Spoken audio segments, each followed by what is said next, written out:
There's nothing like hometown sports. The roar of the crowd, the thrill of Friday night lights, and the pride of seeing our young athletes give everything they've got. This season, your business can stand right beside them by becoming a sponsor of the MyFM Media Local Sports Network, covering football, hockey, basketball, soccer, and Milford Legion baseball. Support the teams, celebrate the athletes, and stay atop of the mind with thousands of passionate local families who love our coverage. Join the businesses that invest in our community's future. Visit myfmdigital.com to book a meeting today. Welcome on into beautiful Pheno Field here in Milford, Massachusetts, as we get ready for the championship of the 2026 American Legion Department of Massachusetts Senior State Baseball Tournament. It is a great one here on hand, as we will have Milford versus Franklin in what could potentially be a two-game matchup. Dylan Patemry alongside me, Brady Fontaine right here on the MyFM Local Sports and Recreation Network, presented by Campers Inn RV, your one-stop shop for RV sales, parts, and service. You're tuning on in now to the Milford Legion Baseball pregame show, sponsored by Milford Federal Bank. Our community, your bank. Brady, how you doing today? I'm doing fantastic. You know, it's a good day for baseball. Overcast, a little overcast right now. Sun not really shining down on you, so we're not too hot up here in the press box. So I'd rather have that than be, dripping in sweat right now. Well, just as you say that, the sun has found a gap in the clouds. There's a bit of blue sky actually coming out here, just a little bit. I wouldn't anticipate too much of that, but there is some blue sky. We are going to hope that we are able to get through all these games. It isn't looking too bad. The rain yesterday was absolutely... It actually wasn't as bad as what was anticipated, but enough to not allow a game to happen.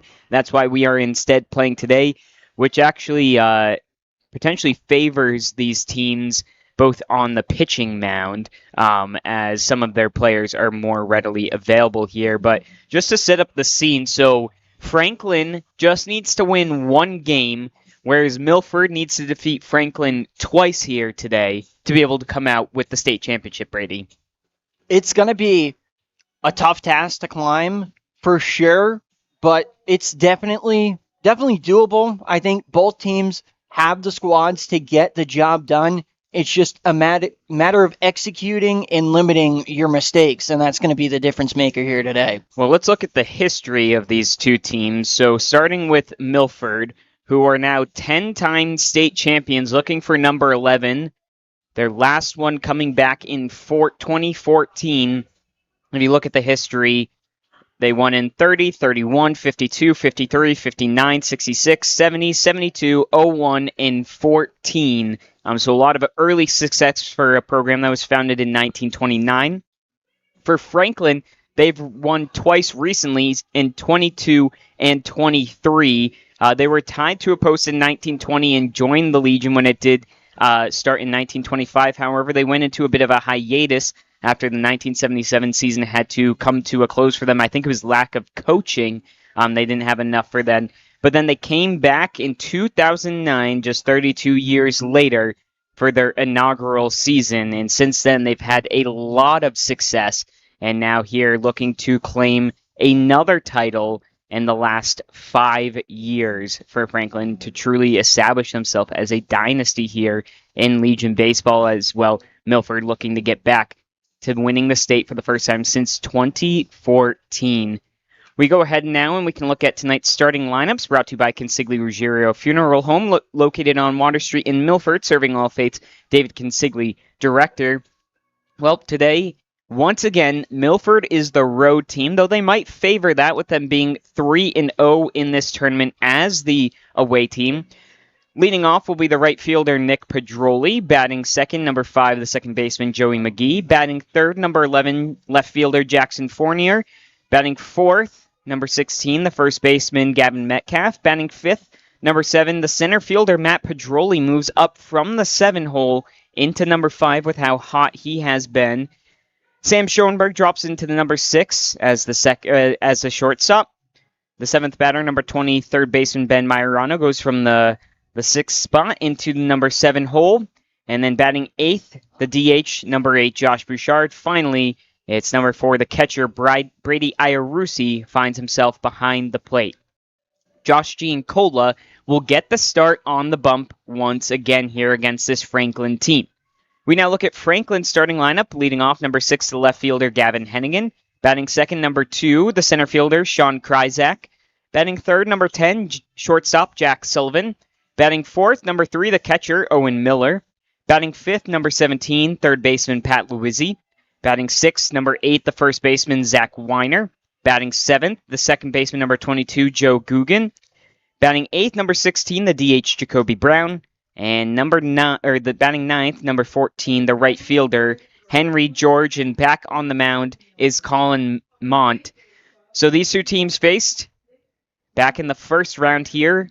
It was Franklin getting the 2-1 win, and it was Giancola and Mont on the mound for that one as well, Brady. It was an absolute pitcher's duel of a game, that game. I think you can expect that again here today. I think it's going to be a barn burner of a game here tonight. It'll be a pitcher's duel indeed. We might see a lower scoring game, and again, it's going to come down to which team can knock the other team's starter out first and who can get to them first. Last time that was it was Franklin who won that advantage, with Mont going the whole distance, 92 pitches in 7 innings thrown for Franklin, and for Milford, Giancola got knocked out in the 5th inning, and they had to go to the bullpen, and that's when things started to go awry, including the game-winning home run, which was hit, and that was the difference maker there, as the coaches are just going over the field rules of what's going to happen down over here. And it should be a great game. Once again, thank you all for tuning in here. The state championship game, or games, Milford hoping for the latter, with them winning, would go ahead and trigger a second game to happen in the doubleheader today. Let's get you about who is unavailable for today's game as we look at tonight's injury report, sponsored by Milford Regional Medical Center at UMass Memorial Health, serving the greater Milford area and beyond. So nobody is ruled out for these lineups. They're both healthy. But when we look at the pitching, Cole McGovern, who went 62 pitches on Tuesday, wouldn't be available till tomorrow. So he is not available to pitch in today's game. Brady Wajda, who went 32 on Tuesday, and Jackson Fournier, who pitched 10 on Tuesday, they are both available to make at max one appearance in one of the two games should there be a second game today. So that's the status for them. And we look at Franklin. Edmonds, who pitched 91 on Sunday, is not available. Lewis, who pitched 74 on Monday, is also not available. McKenna, who pitched 82 on Tuesday, is not available. And Clark, who pitched 42 on Tuesday, is available to make one appearance here today. So that's the status. So Franklin has 3 pitchers who are unavailable. Milford has 1 unavailable. Milford has 2 that can only make 1 appearance today. And Franklin has 1 that can only make 1 appearance today. This tournament is really all about pitching and how you manage it, Brady. It certainly is. Good pitching behind a good defense is the difference between the outcome in a lot of games. We've seen it here over the course of Milford Legion playoffs and the regular season alone. And Milford finds himself with the bats on absolute fire right now. Going back the last 3 games, 24, 17, and 11 runs across the board. That's 52 across the board in the last 17 innings from this team. It has been phenomenal, but they're going to have to try and get to Mont here today. So we'll see, can the Milford bats stay hot, or will Mont get at them once again? I mean, I'm going to play it safe. I don't want to give an announce who's jinxed anything. I think we're just going to have to wait and see how it all plays out. I'm hoping that they can get to Mont and, keep those bats on fire, but it's just a matter of how it unfolds out here on the ball field tonight. I think the biggest thing is that it would be shocking if Milford drops 10-plus runs on this Franklin team, who has been so good this year, especially with their ace getting on the mound. But we will just have to wait and see if that's the case. We got the chance actually to catch up with both coaches for a change here today as we go ahead into today's Coach's Corner, sponsored by Homefield Credit Union, locations on South Main Street in Milford and in North Grafton. Well, today it's a special episode as we've got both head coaches as they get ready for the state championship. First, I'll let you guys both answer kind of what you've seen from your team so far this year and how proud you are of them to make it this far. Yeah, first of all, you get to this point, right? It takes a lot of sacrifice from your guys, from parents and fans and volunteers, down here. It's a lot of hard work. We're one of the last two teams in the state standing, right? It's an honor and a privilege to be able to be here, be in this game. We have a ton of respect for Franklin, what they do. I know Tyler very well. He's a great coach. Him and his dad do such a fantastic job over in that dugout. We know we got our work cut out for us here today. To be here at this point, we're proud of our kids for getting to this spot. And same to you. Yeah, just to mimic what Coach said, it's a lot of, sacrifice on the players, come out every night and compete, and play as hard as they can for us. So it's an exciting opportunity. We are 15 minutes away. Hopefully it's a great crowd, and I think both teams do a great job representing American Legion baseball. DeVito, your team has been able to find the hot bats, and recently, what can you say about your team's performance 1 through 9? See, he's got all the jokes recently. Yeah, no, we've had really good at bats, right?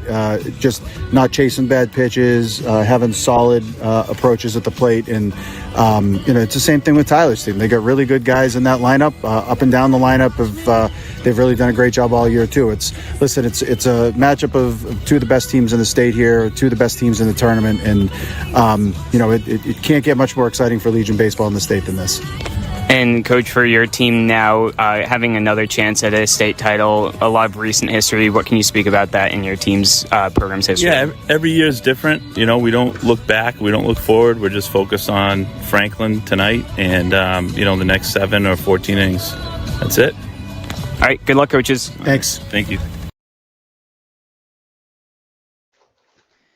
Back in here, we just had the national anthem go down here at Pheno Field, and we are just about ready to get underway here. Again, the state championship is on the line. Milford, whose sole loss so far in the state tournament, has come to this Franklin team in a 2-1. We're getting the exact same pitchers duel between Gene Cola and Mont. For Milford, all hands, though, will be on deck. As we mentioned, who is available and who's not. The interesting note, Ballard will be available, who has been available the last 2 games as well for Milford. They just haven't really needed him. He was dealing with an illness earlier in the week. That's why he didn't start the game against Franklin last time these two teams met. Not sure if he's at 100% or not, but expect if Gene Cola needs to get pulled earlier than expected, you might see Ballard come on hand. It's a tough situation here for Coach DeVito and this Milford team with balancing, because you need to go out and win this first game before worrying about that second game, but you want to make sure you at least have some pitching available, and whether or not Ballard would be available for that second game or not will all depend. As we have Mont warming up now, and if we remember from Mont in his first appearance against this Franklin team, he works quite quickly. You're not going to have too much time there in the batter's box, so you'll probably see Milford stepping out quite a lot just to kind of settle themselves down and try and slow the pace here of Mont. It's also important for Milford to foul tip some of Mont's pitches, take the balls, and try and work up that pitch count, because you want to try and get him knocked out. That is really going to be the story of the game, is which team can knock out the other team's starting pitcher first in this absolute electric battle. As now we go ahead and we get you tonight's colors of the game. Tonight's colors of the game are brought to you by the Embroidery Bar in Milford, your local custom embroidery and apparel shop. For Franklin, who are in the field and are the home team here for today, they're rocking the white pants with the dark blue tops with a white stripe across that has the post 75 reading, along with the light blue cap and light blue brim and 76 on it. As for Milford, they are rocking their yellow uniforms with the navy blue Milford reading across the chest, white pants, and the navy blue numbers behind. Well, it's time. It's championship game number 1. Nick Pedroli, who has led off this entire state tournament for this Milford team will step on in the left-handed batter against the right-handed Colin Mont. As they settle things down, the catcher behind the plate, Miller, squats on down. And we are ready to go. Here's the first pitch from Mont. A big swing and miss on that fastball. That one right across the plate. Pedroli taking a big hack early.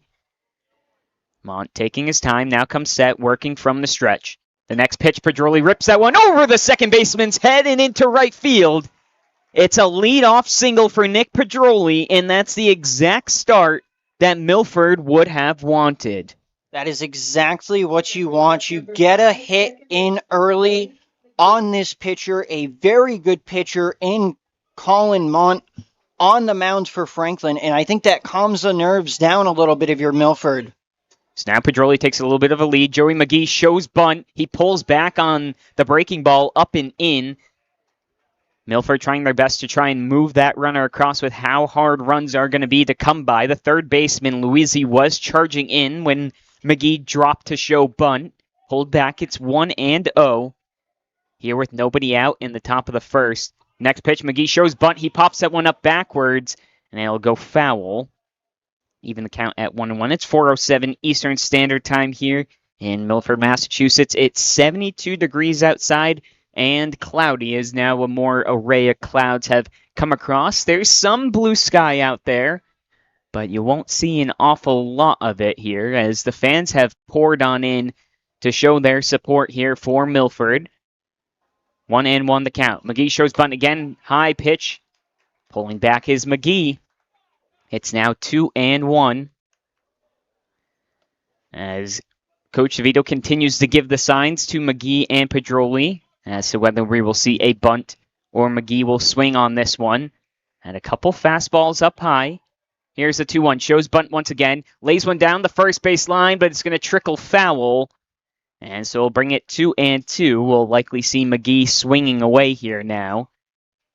As Pedroli has to trot his way all the way back to first base with 2 strikes. You don't want to risk a strikeout off a bunt. So you'll likely see McGee having to swing. 2 balls and 2 strikes. Here comes Mont, the pitch. Swing and a miss on the breaking ball. McGee was ahead of that one as it dropped below the bat. That strikeout is brought to you by Unibank. 1 down in the top of the first. It's going to bring up Jackson Fournier. He started to show and unleash his power with how hot these Milford bats have been. Pedroli, 2-step lead off first base. First pitch to Fournier misses outside into the right-handed batter's box. Mont grabs some of the rosin on the bag behind. Now comes back set up top. The 1-0. That one's inside hit into center field. Pedroli's going to turn towards second. He's going to head to third. The throw is going to be too high and off target. Fournier trots into second base. It's a single, but makes it second and third with 1 down. That is absolutely beautiful. You hit a low runner, the majority of the time, it's going to get by when it's got some steam behind it like that one. And that now brings up Gavin Metcalf with second and third, 1 down. If he can put this one into play, he could try and produce at least 1 run, even if it's deep into the outfield. Mont comes set. Here's the pitch. Metcalf takes that one in there for a strike at the top of the zone.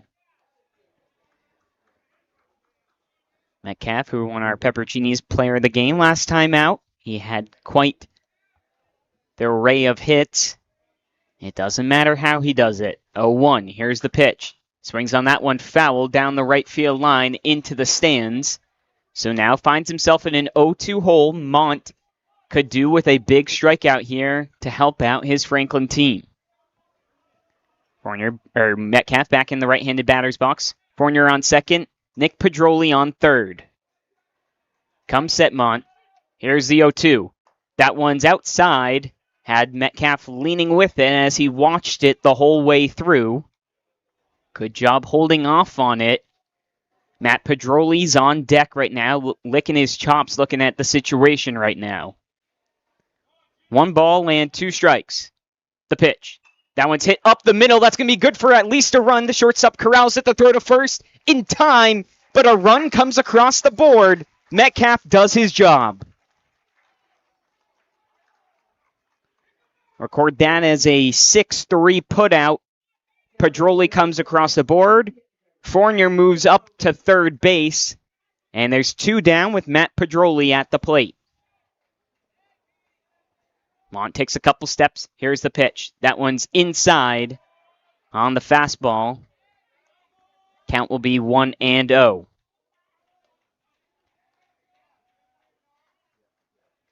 Mont comes set. The 1-0. That one's hit out towards right field. Tracking back on it is George. He's trotting back more, and finally makes the grab to record the final out, leaving Fournier stranded. But it's Gavin Metcalf who's able to ground and hit in Nick Pedroli to put Milford up 1-0 as we head on into the bottom of the first inning right here on the MyFM Local Sports and Recreation Network, presented by Campers Inn RV, helping families create lifelong memories one adventure at a time. Hey, it's Anthony from the Embroidery Bar in Milford, and this summer it's all about looking your best. From custom t-shirts, hats, and shorts to tumblers, keychains, flasks, bottle openers, and more, we've got everything you need to stand out at the beach, the cookout, or wherever summer takes you. Need something unique? No problem. If you can think it, we can create it. Whether it's for your business, your team, or just for fun, we'll help bring your ideas to life with custom designs that fit your style. Stop by the Embroidery Bar, 189 West Street in Milford, and get ready to make this your best looking summer yet. This presentation of the MyFM Local Sports Network is being brought to you in part by All Temp Systems. When it comes to keeping your home comfortable year-round, trust the team at All Temp Systems. Their experienced technicians provide quality heating, cooling, and home comfort solutions with a customer-first approach and upfront pricing. They serve all major brands and are fully licensed and insured, giving you peace of mind with every visit. For your family's home comfort needs, make the call to the team you can trust. All Temp Systems, Pond Street in Milford. Hey, this is Jay with Full Service Junk Removal in Natick. From construction debris to furniture, yard waste, scrap metal, even hot tubs, we haul it all. Need a dumpster? We got you covered. Give us a call at 617-838-4977. Full service junk removal in Natick, clearing the way for local teams and families to win. FullServiceJunkREM.com. Back here at Pheno Field on the MyFM Local Sports and Recreation Network, presented by Campers Inn RV, your headquarters for camping, road trips, and summer fun. Well, Milford doesn't quite rack up the pitch count for Colin Mont, but they do put one across the board, just 15 pitches thrown. 1-0 Milford leads. Josh Giancola takes the mound once again to face off against Franklin, and it's Gavin Hennigan, the left fielder, who are going to lead things off as looks like Iarusi just needs his straps fixed for his protective gear, as Coach Cormier trotting out to fix it up for him.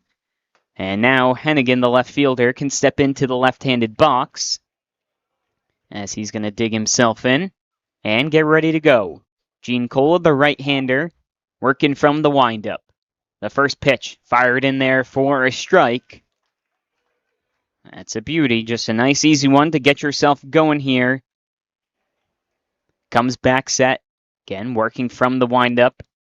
The 0-1. Big swing. That one's caught by Iarusi. Off the foul tip, it's now 0-2.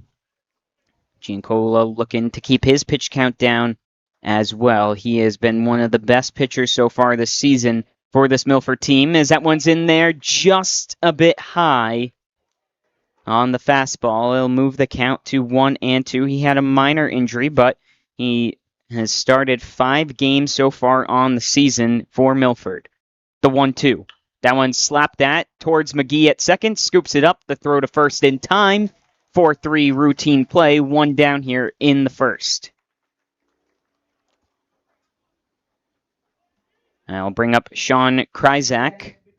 Center fielder, Sean Kryzak. Center fielder here for Franklin. As just giving some tips, Hennigan over to Kryzak, the right-handed batter. Steps in. Giancola working from the first base side of the rubber. His first pitch blows right past Kryzak as he swung and missed on that one. A lot of fastball action so far from Giancola. Here's the next pitch. Breaking ball drops right on in there. That was a beauty. Came right across on the front door of Kryzak. Moves the count to 0-2. Here's the pitch. Swung on and missed. Strike number 3. The first strikeout of the day for Josh Giancola, and that brought to you by Unibank. What an absolute beautiful 3 pitches from Josh Giancola. He went with the fastball, he went with the breaking ball, and then dropped one down low to get Kryzak swinging. Brings up Jack Sullivan, the left-handed hitting shortstop, as he half swings on that one over towards third base. It's fielded by Majorano in foul territory. Giancola, as I mentioned, is 2-1 on the season. He also came in for a save. He has 24 strikeouts, make it 25, and a 1.167 ERA. Counts now 0-1 to Jack Sullivan. With 2 down here in the bottom of the first. Milford leading 1-0. That pitch in there on the inside corner on the lefty for a called strike, 0-2. Giancola looks locked in right now. Agrees to the pitch from the windup. Here it is. That one inside and just misses up high. Just above the lettering. The whole infield was ready to walk off. Instead, it's 1-2. That one down low outside. Trying to get Sullivan to chase on it, but he stays disciplined. Evens the count at 2-2. Sullivan battling back here now with 2 down.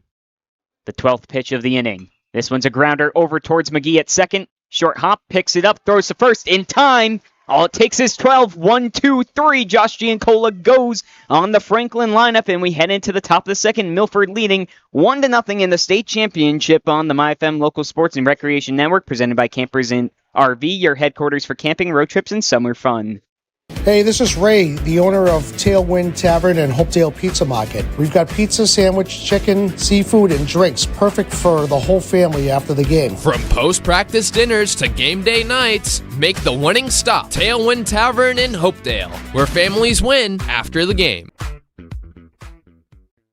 Hey, this is John, owner of Done Right Asphalt Repair. We handle asphalt paving and repairs, seal coating, crack sealing for both residential and commercial properties. We do it the right way. When your pavement needs a comeback, make the smart play. Asphalt done right. DoneRightAsphaltRepair.com.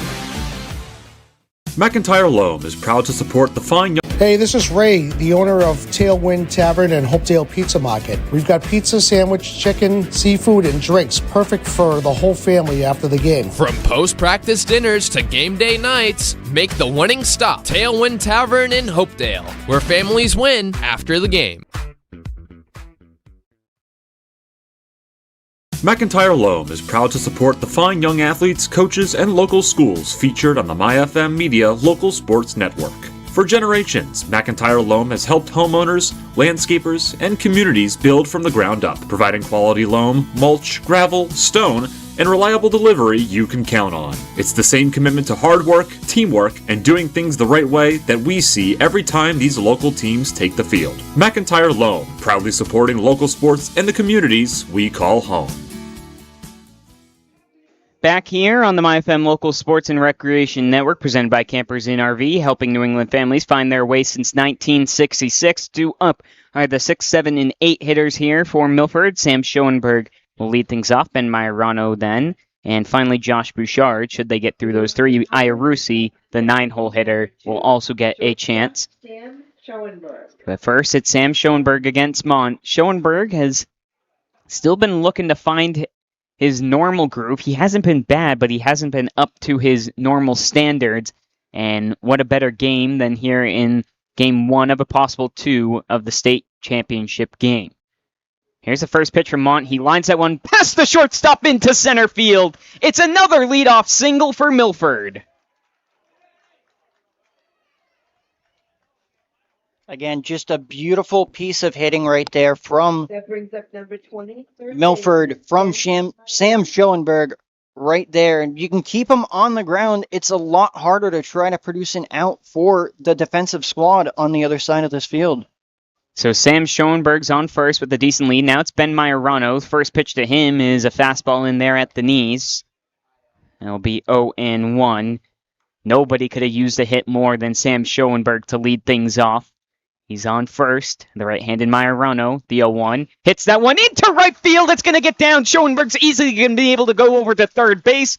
The throw is fired in towards third base. It gets off target. Majorano takes advantage of the errant throw and advances himself up to second base. It was a poor decision from George to try and launch it to third base. Goes over the second baseman's head into no man's land, and Majorano saw that and took advantage.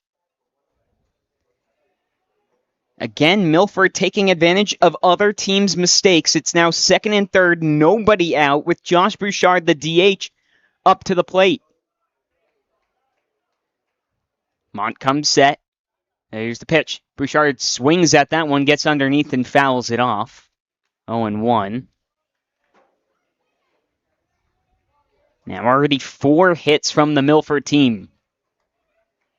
Bouchard in the right-handed batter's box. And time is called by the right-handed Bouchard. Again, he's worked his way into this lineup as well. The DH, the 0-1. That one, a breaking ball, slides away into the left-handed batter's box. Good eye from Bouchard, evens the count at 1 apiece. Schoenberg on third, Majorano on second base. Taking a little bit more time than usual. The 1-1. That one is down low. And it moves the count to 2-1. And this is exactly what Milford needed to do. They've gotten into Mont's head early in this game, producing 4 hits, now 2 on, with nobody out to start this top of the second. It's 1-0 Milford currently. Here's the pitch. That one tails away on the slider as well. And Mont starting to lose his control of the pitches. It's a 3-1 count here to Bouchard. Takes a deep breath, working from the stretch as always, taking extra time before coming set now does. The 3-1. Foul tipped and caught off the bat of Bouchard by Miller. Brings the count full. The Milford fans starting to get into it a little bit. You can hear the cheers. You can hear the claps going now with the 3-2 pitch set to go underway. Here it is. That one bounces in the dirt, and it's going to load up the bases. Bouchard takes the first free pass of the day, and it brings up Brady Iarusi, the catcher. But first, they're going to go ahead and have a visit up at the mound. And it's going to be Coach Tyler Pascarosa, who has a discussion here with Mont. Brings the whole infield in. But Brady, I mean, this is exactly what you wanted if you were the Milford team. You're getting to him early. It is exactly what you wanted. And now, just to bounce off of your question there, I think, for this coaching staff right now, coming out, talking to Mont, it's real early to pull him. I think you're just trying to prevail, cooler heads, get him back in check and hope he can find the zone and, get out of the jam that they're in right now. So they all break apart. And it's definitely too early to think about pulling, especially a guy who's your ace who can battle back. But bases are loaded. Corner infields are going to play on the grass. Middle infield, double play depth. Bouchard on first, Majorano on second, Schoenberg on third. Iarusi with his biggest at-bat as a Legion baseball player here for Milford. That first pitch is inside. It'll be called a ball. Remember, Iarusi saw the bases loaded in the first game of the season as they were just getting things started, and he poked one into right center field to put 2 through. He would love something similar right here. Counts 1-0. Mont, the pitch, swung on, That one, they're going to go home with it. It's a lofted throw and just about able to keep his hand there. The throw to first in time. And that's exactly what Franklin wanted, but not what Milford wanted. It's a 1-2-3 double play to put 2 down, runners on second and third. It was the lightest of hoppers back to Mont at the plate as Irusi just tapped it there. The throw was almost sailed by Mont to the catcher Miller, but he's able to keep that foot down and then gun down Irusi at first to Weiner, who was at first coming in but then recovered. It now brings up Nick Pedroli, runners on second and third. Here's the first pitch. That one's up high. That'll be a ball.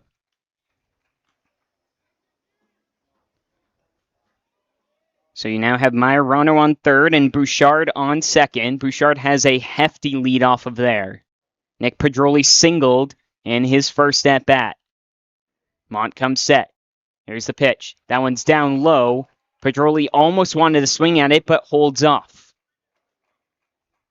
I think that's the right choice from Pedroli there. Hold off on that one.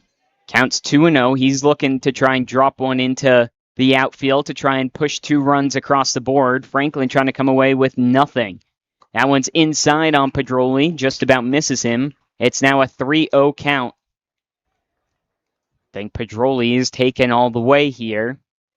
On deck is Joey McGee. Time is called. And they are going to say that it did hit him.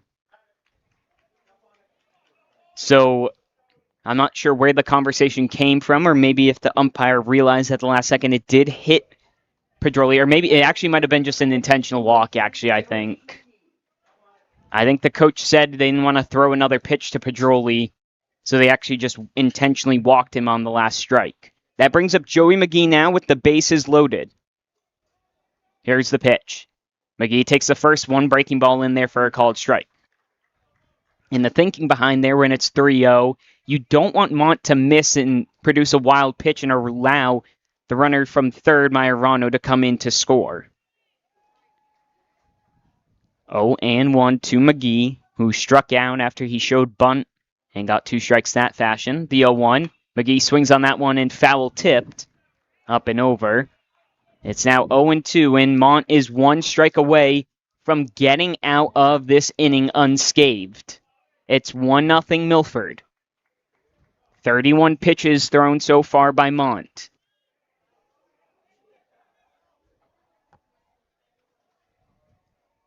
Here comes the pitch. That one's up high. 1-2. McGee takes a deep breath and now steps back into the right-handed batter's box. Pedroli on first, Bouchard on second, Majorano on third. Here's the pitch. That one's hit by McGee. A high pop fly into right center field. Coming in, George settles underneath it and makes a grab. Strands 2, and the bases were loaded with nobody out. But Mont comes away without allowing a run as we head into the bottom of the second. Right here on the MyFM Local Sports and Recreation Network, presented by Campers Inn RV, your one-stop shop for RV sales, parts, and service. Don't be fooled by the name Pepperoncini's Pizzeria. It's not just pizza. Pepperoncini's Pizzeria and Grill at East Main Street in Milford is a family restaurant with a full menu for your full family. From their great tasting appetizers to game time wings on the bone tossed in a multitude of different flavors. Pepperoncini's offers catering for all corporate events as well as private parties. For the best pizza in the Milford area, it's Pepperoncini's. Bring the family to Pepperoncini's Pizzeria and Grill. You won't leave hungry. Gluten-free pizza on the menu. This presentation of the MyFM Local Sports Network is being brought to you in part by Oliva's Market Catering and Gourmet Gift Shop, providing quality products and exceptional service to the greater Milford community. Oliva's will make your party one your guests will never forget. Whatever your special occasion may be, a stop at Oliva's Market Catering and Gourmet Gift Shop is a must. And try Oliva's homemade sausage. Oliva's Market Catering and Gourmet Gift Shop, the freshest cold cuts in town. This presentation of the MyFM Local Sports Network is brought to you by PJ's Restaurants. Enjoy authentic barbecue at PJ's Smoke and Grill in Midway. Award-winning wings, burgers, and steak tips at PJ's Bar and Grill in Bellingham. Or all-day breakfast and lunch at the newly reimagined Miss Menden Diner. PJ's Restaurants, proud supporters of local sports and proud sponsors of the MyFM Local Sports Network. Back here on the MyFM Local Sports and Recreation Network, presented by Campers Inn RV, helping families create lifelong memories one adventure at a time. State championship game number 1 of a potential 2. Milford leading in the bottom of the second 1-0 over Franklin. Franklin just got out of a huge jam, had bases loaded with nobody out at one point, a 1-2-3 double play, and then a walk, and then a fly out to right field. No runs come across the board. Here's the first pitch to the number 4 hitter, in there for a strike on Owen Miller, after Giancola went 1-2-3 in the first. Giancola had a 12-pitch first inning, just 33 pitches now from Mont through 2. The next one is swung on towards right field. It's heading towards the line. That one's going to be just foul, though. So it'll be strike number 2, as Nick Pedroli was giving chase. So Owen Miller, Pat Luizzi, and Zach Weiner due up here for Franklin. They trail by just 1. The catcher taking a deep breath before stepping back in. Giancola stands with the glove in front of his face. Here's the 0-2. That one's half swung at, lifted out towards right field. Nick Pedroli takes one step back, settles underneath, and makes the grab. Records the first out of the inning. It'll bring up Pat Luizzi, the third baseman. He steps himself into the left side of the plate. Number 17, Pat Luizzi. As Giancola looks pretty set. It's a closed stance from Luizzi. First pitch right over the heart of the plate, in there for a strike. Giancola is feeling that fastball right now. As the sun pokes out over right field. Here's the 0-1. Fastball misses outside, despite the attempt of a frame by Iarusi. Evens it up, 1-1. Temperature still 72 here in Milford. The next pitch, big hack and miss from Luizzi.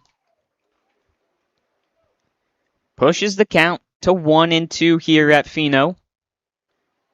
Has been beautiful every time these teams have played so far in the tournament for all games, as the 1-2 misses outside. Obviously, we had the rain yesterday. A little bit of rain this morning. But right now, it's looking pretty nice for some baseball. 2-2.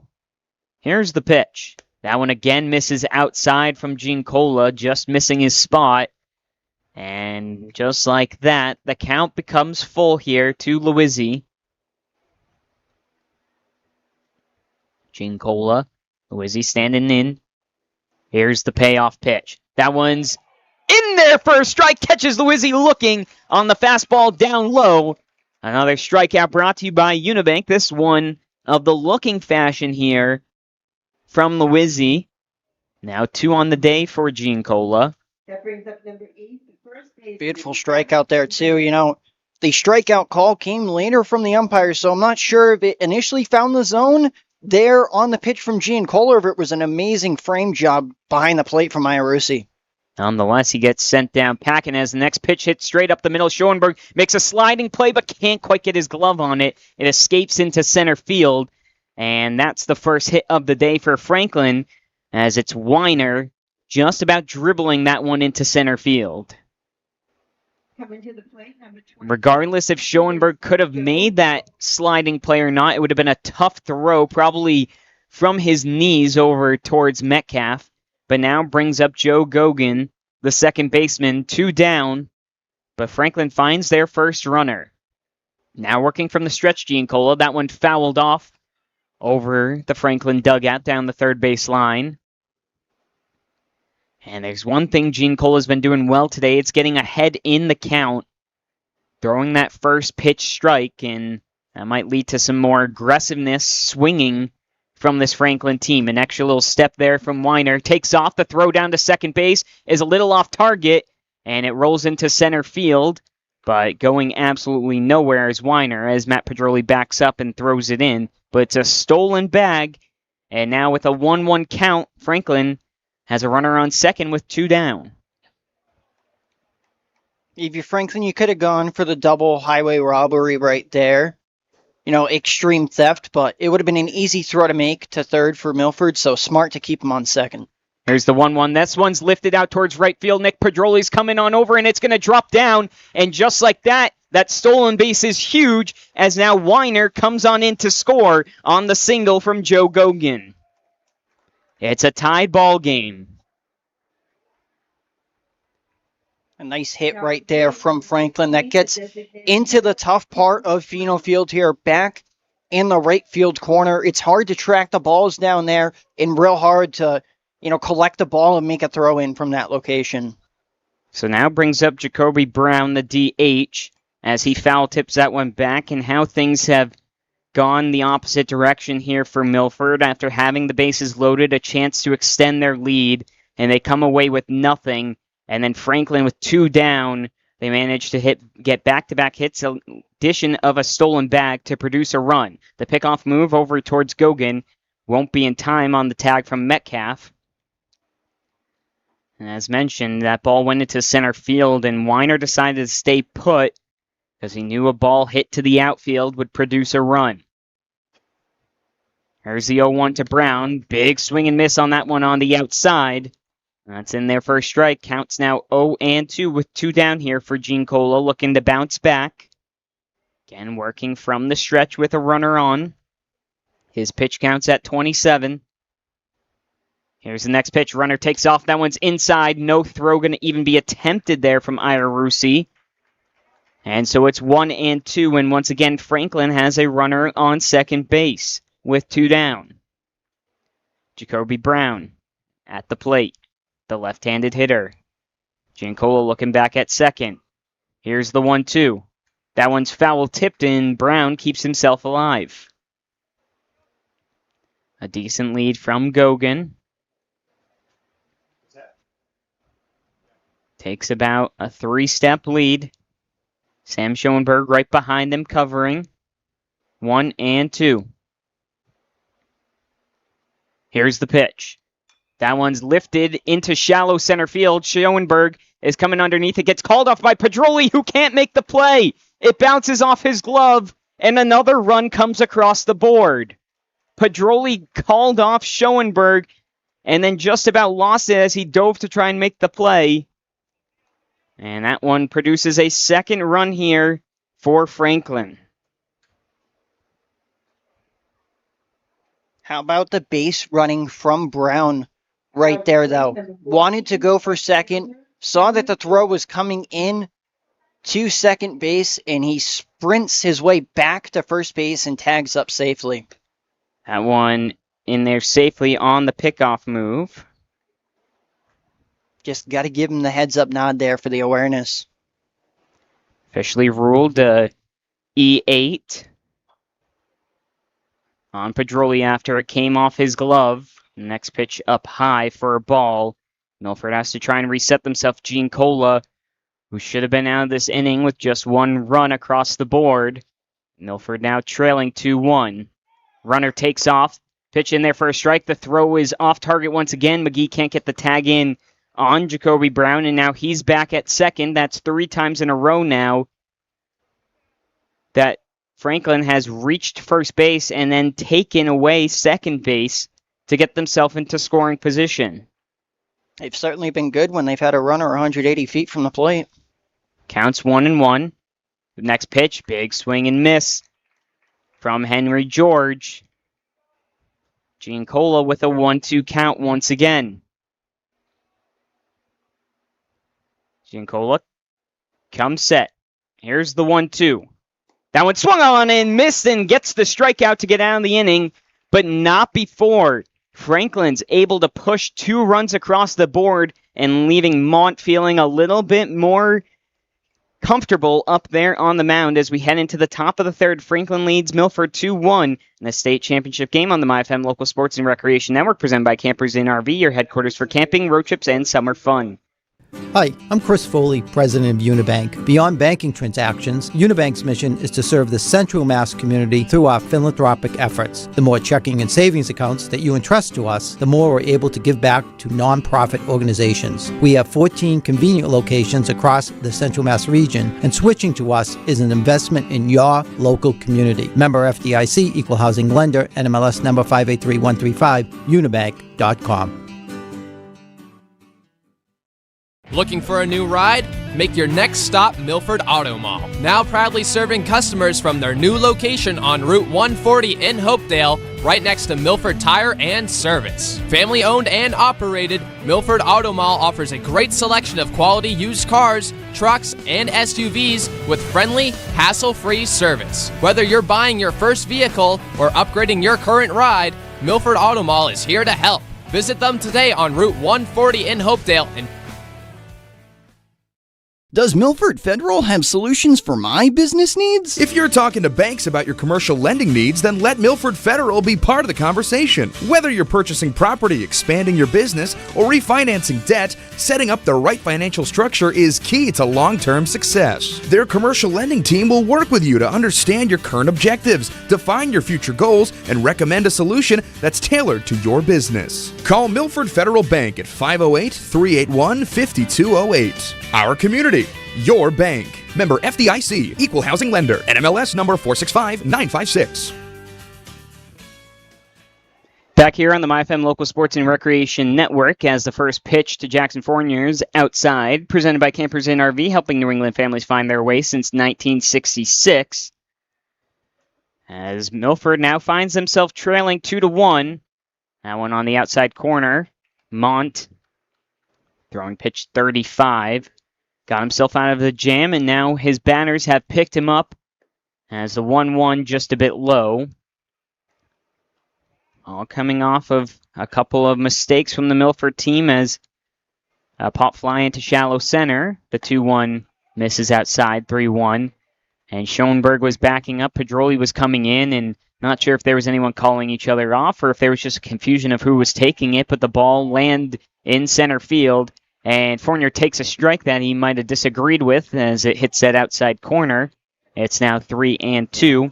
Nonetheless, Milford finds himself down 2-1 heading into the top of the third. Count's full. Here's the pitch. Fournier swings on that one, lifted into foul territory. That one is going to go beyond reach. And it's out of play, so the catch will not count. I mean, nonetheless, I think we got to credit the beautiful catch there, do we not? Well, it doesn't account for anything, so it's insignificant at this point. Nonetheless, I'm still going to say it's a nice catch, even though it doesn't count. So we'll have the full count once again here to Fournier. As he comes set, here's the pitch. He hits that one foul over the stands down third base line. That one's way out of grabbing reach for any of the fielders over there. So it'll remain full. Payoff pitch number 3. That one misses outside, and Fournier will take first base. A great at-bat there. And I'll bring up Gavin Metcalf. He grounded out to the shortstop, but produced the lone run for Milford, as runners were on second and third. He's got Fournier on first, being held by Weiner. First pitch to Metcalf, swings at the high fastball, foul tipped and caught behind the plate by Miller. And we'll move the count 0-1. Mont looks over at first, now comes set. Here's the 0-1. That one's foul tipped up and over. I'll move the count 0-2 here now.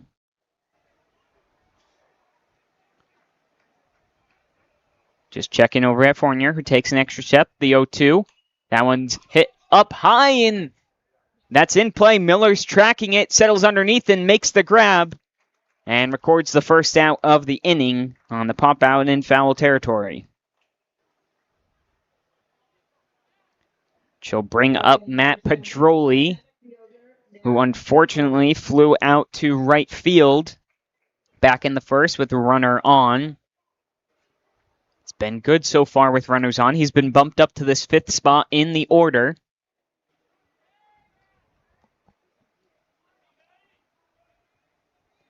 Mont standing on the mound. Again, Fournier with the walk is on first. Comes set. Here's the pitch. That one's hit towards the second baseman, who can't quite can't field it cleanly, and Pedroli's in there safe. It bounced off the inside of his glove, and by the time he picked it up and threw over, Pedroli was hustling down the first base line. And so now let's see if Milford can take advantage of an error. He certainly did. He kicked on the afterburners, if you will, right there, Nick Pedroli, and beat that throw out to first base, and he's there safely. So bring up Sam Schoenberg, who singled in the last inning, hit one right between second base bag and the shortstop. Mont now comes set. Here's the pitch. Schoenberg swings on that one and misses. A fastball down and low. Out wide. 0-1. He's got Fournier on second and Pedroli on first.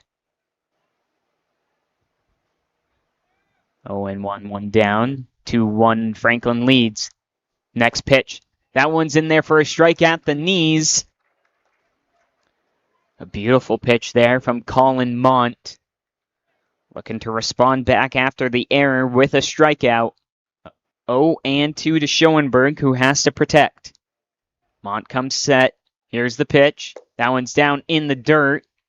Well blocked there by Miller to not allow anyone to advance. Gaining back a pitch is Schoenberg. Count is 1-2 as he takes a step out and now finds his way back in. 1-2. Here's the pitch. That one tails away on the slider. Schoenberg thought about it for a half second, but holds off. Evens it up. Gogan has been bouncing back and forth, covering second base on Fournier. No throw has been made yet. It's a decent lead, but not too extensive. Here's the 2-2. That one is in there for a called strike 3. Schoenberg thought maybe it was a bit low, but it's not. Another strikeout brought to you by Unibank. And 2 down brings up Ben Majorano. Number 20, third baseman, Ben Majorano. Majorano was able to poke one into right field in his last at-bat. With 2 down and runners on, Ken Milford push one across the board to tie things up. And time is called by Majorano, as Mont was taking a long time to get things set and get the pitch called. Now the ump will take advantage to clean off home plate as Majorano steps himself back on in. Here's the first pitch. That one's just a bit low for a ball, 1-0. It's close in on the zone. Again, Pedroli on first. No one covering there. Fournier on second. Shortstop half covering. The next pitch, Majorano lifts that one down the right field line. It's going to go into the concourse. Foul. Not sure if a play was made over there or not. Fan almost caught it. I think it slipped out of his hand. It's what it looked like to me. Could be wrong, though. So, even the count. 1-1 with 2 down. Top of the third of the Massachusetts American Legion Baseball State Championship game or games if Milford is to win. The 1-1.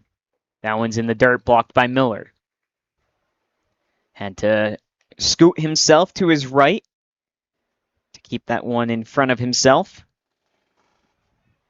Majorano takes the 2-1 ahead. Mont, set. Here's the pitch. That one's hit, and that one is going to not get down. It just hangs up in right field, and George comes in. For just a second, it looked like it was going to drop into right center field, but it just kept floating.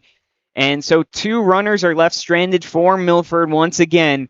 As we head on into the bottom of the third, Franklin holds on to their 2-1 lead right here on the MyFM Local Sports and Recreation Network, presented by Campers Inn RV, helping families create lifelong memories one adventure at a time. For 60 years, Crystal Pool and Spa has been helping families dive into summer the right way.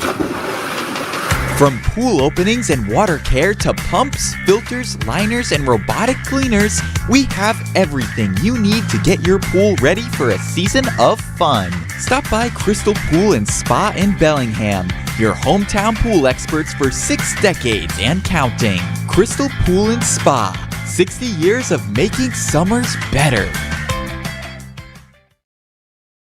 Hello, my name is Nicole Consigli-Comishlian, and I am co-owner of Consigli Ruggiero Funeral Home alongside my father, David Consigli. For over the past 75 years, we have been serving the greater Milford community as a family-owned and operated funeral home. We specialize in pre-planning and ensure that your needs are met one family at a time. We are here to ensure your last memory remains a special one. Please contact us at 508-473-0513 to let us assist you during this difficult time.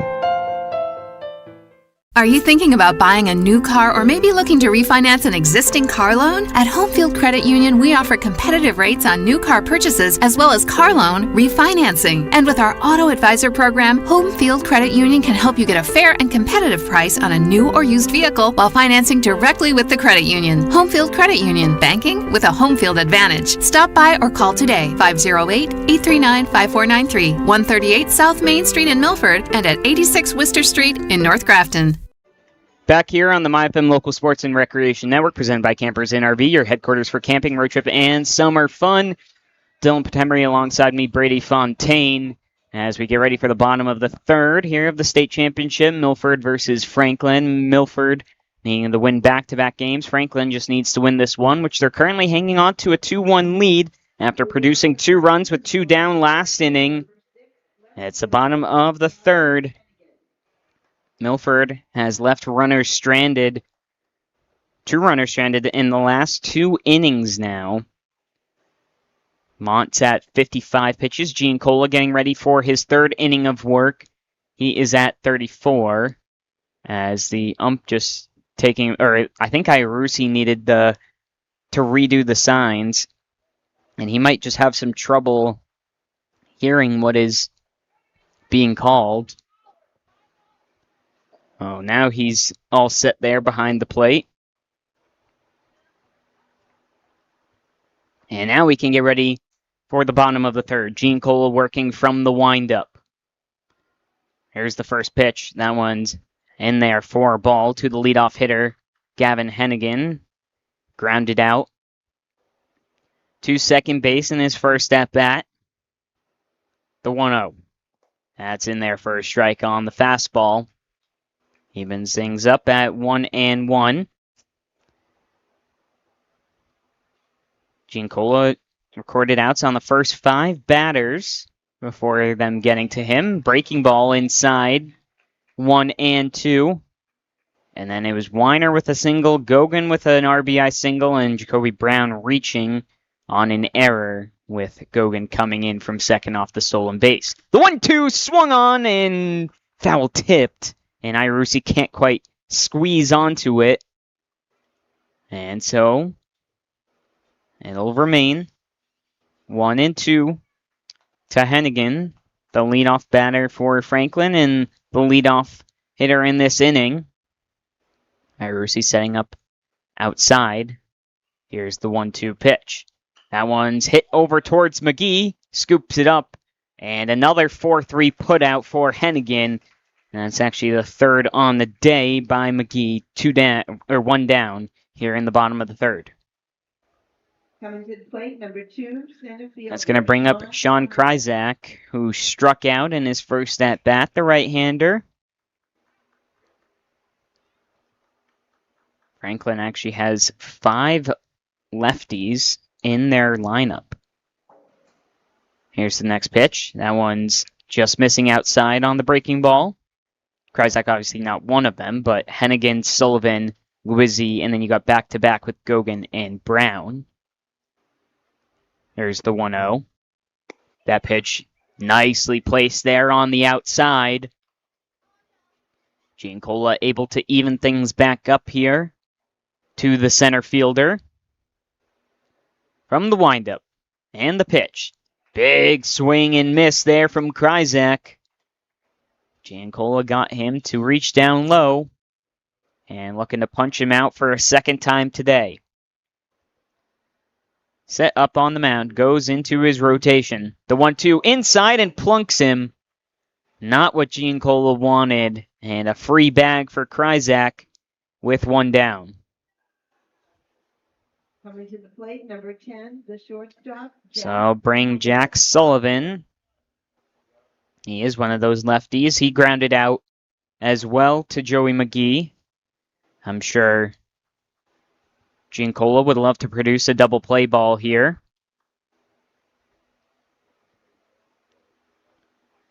A huge lead there from Kryzak off of first base. Catches him leaning. The tag got him out. Wow. That is just great awareness from this Milford Legion post 59 defense right there. That is something you do not see every day. A pickoff attempt result in an out. He was leading a long way, Kryzak, and then got caught going the wrong way as Giancola picked him off.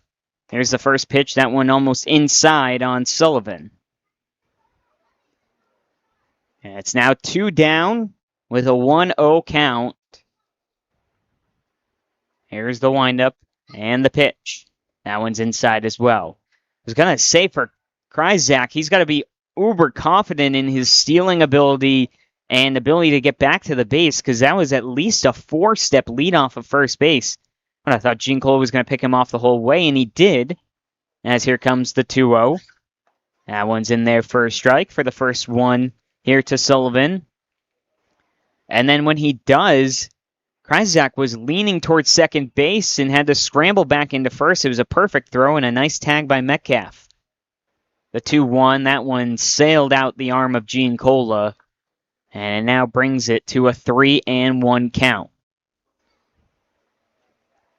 Looking to escape after plunking Kryzak, but picking him off. The 3-1 pitch. That one's hit out towards center field. Pedroli comes in a couple steps and makes the grab. It's not your traditional 1-2-3, but Giancola will take it as they head into the top of the 4th inning.